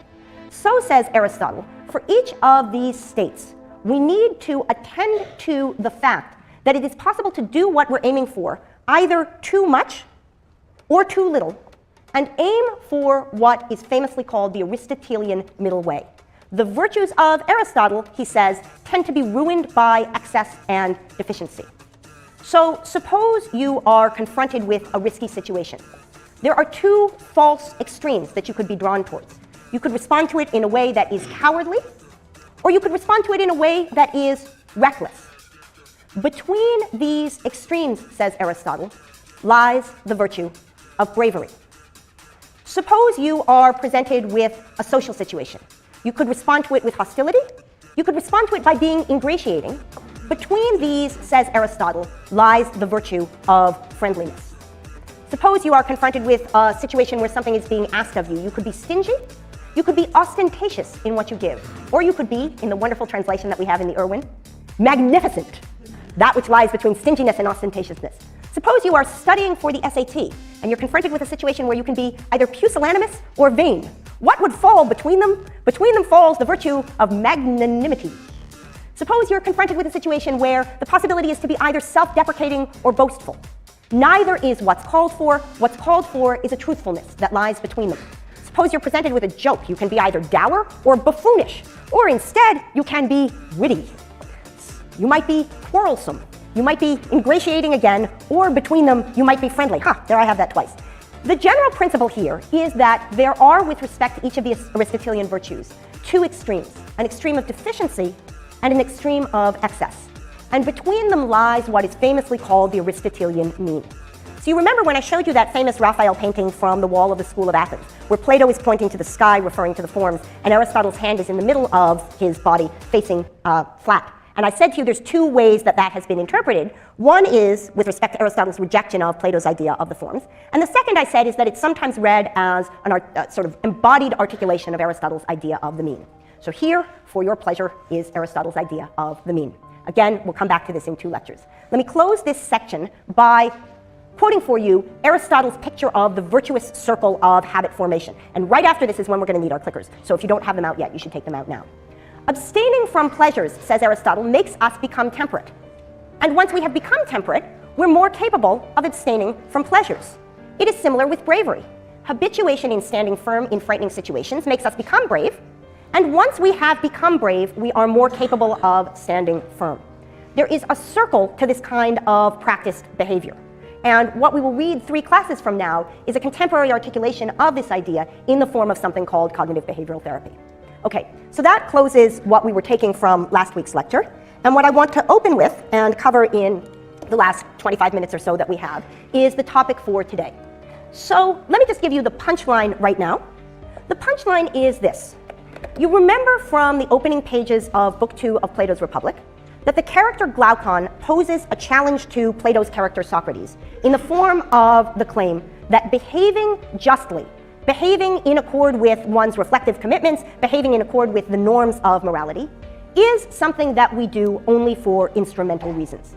There is nothing intrinsically valuable to the ordered soul. Today's lecture is about 2 incredible stories. One, the Iliad and the Vietnam War, as read through the writings of Jonathan Shea. 2, the experiments of Stanley Milgram, done here on this campus in the 1960s. Both of which give us a window into what human experience looks like in Glaucon's dream world. Glaucon said what we want is to be able to run wild with no consequences to our actions. What we want is to be able to violate the norms of morality. Given the chance, anybody would do that. The stories that Shea and Milgram tell us, the descriptions they give of what human experience is like in these moments where the soul runs amok, suggests that maybe Glaucon is wrong. It suggests that for whatever reason, there appears to be, at least in these domains, a need on the part of human beings for a certain kind of structure and order. And in the absence of that kind of structure and order, the world seems to fall apart. What I want to start by doing in this lecture, however, is by pointing out to you what an unusual time you live in. So could you answer this question? Press 1 if you have served in the military, 2 if you have not served in the military but you plan or expect to serve in the military, and 3 if you have not served in the military but you plan and you do not plan or expect to serve. So 1 if you've been in the military, either in the US or in some other country of which you're a citizen, 2 if your plan is at some point in the near future to enroll in active military service, and 3 if you have no plans to do so. Okay.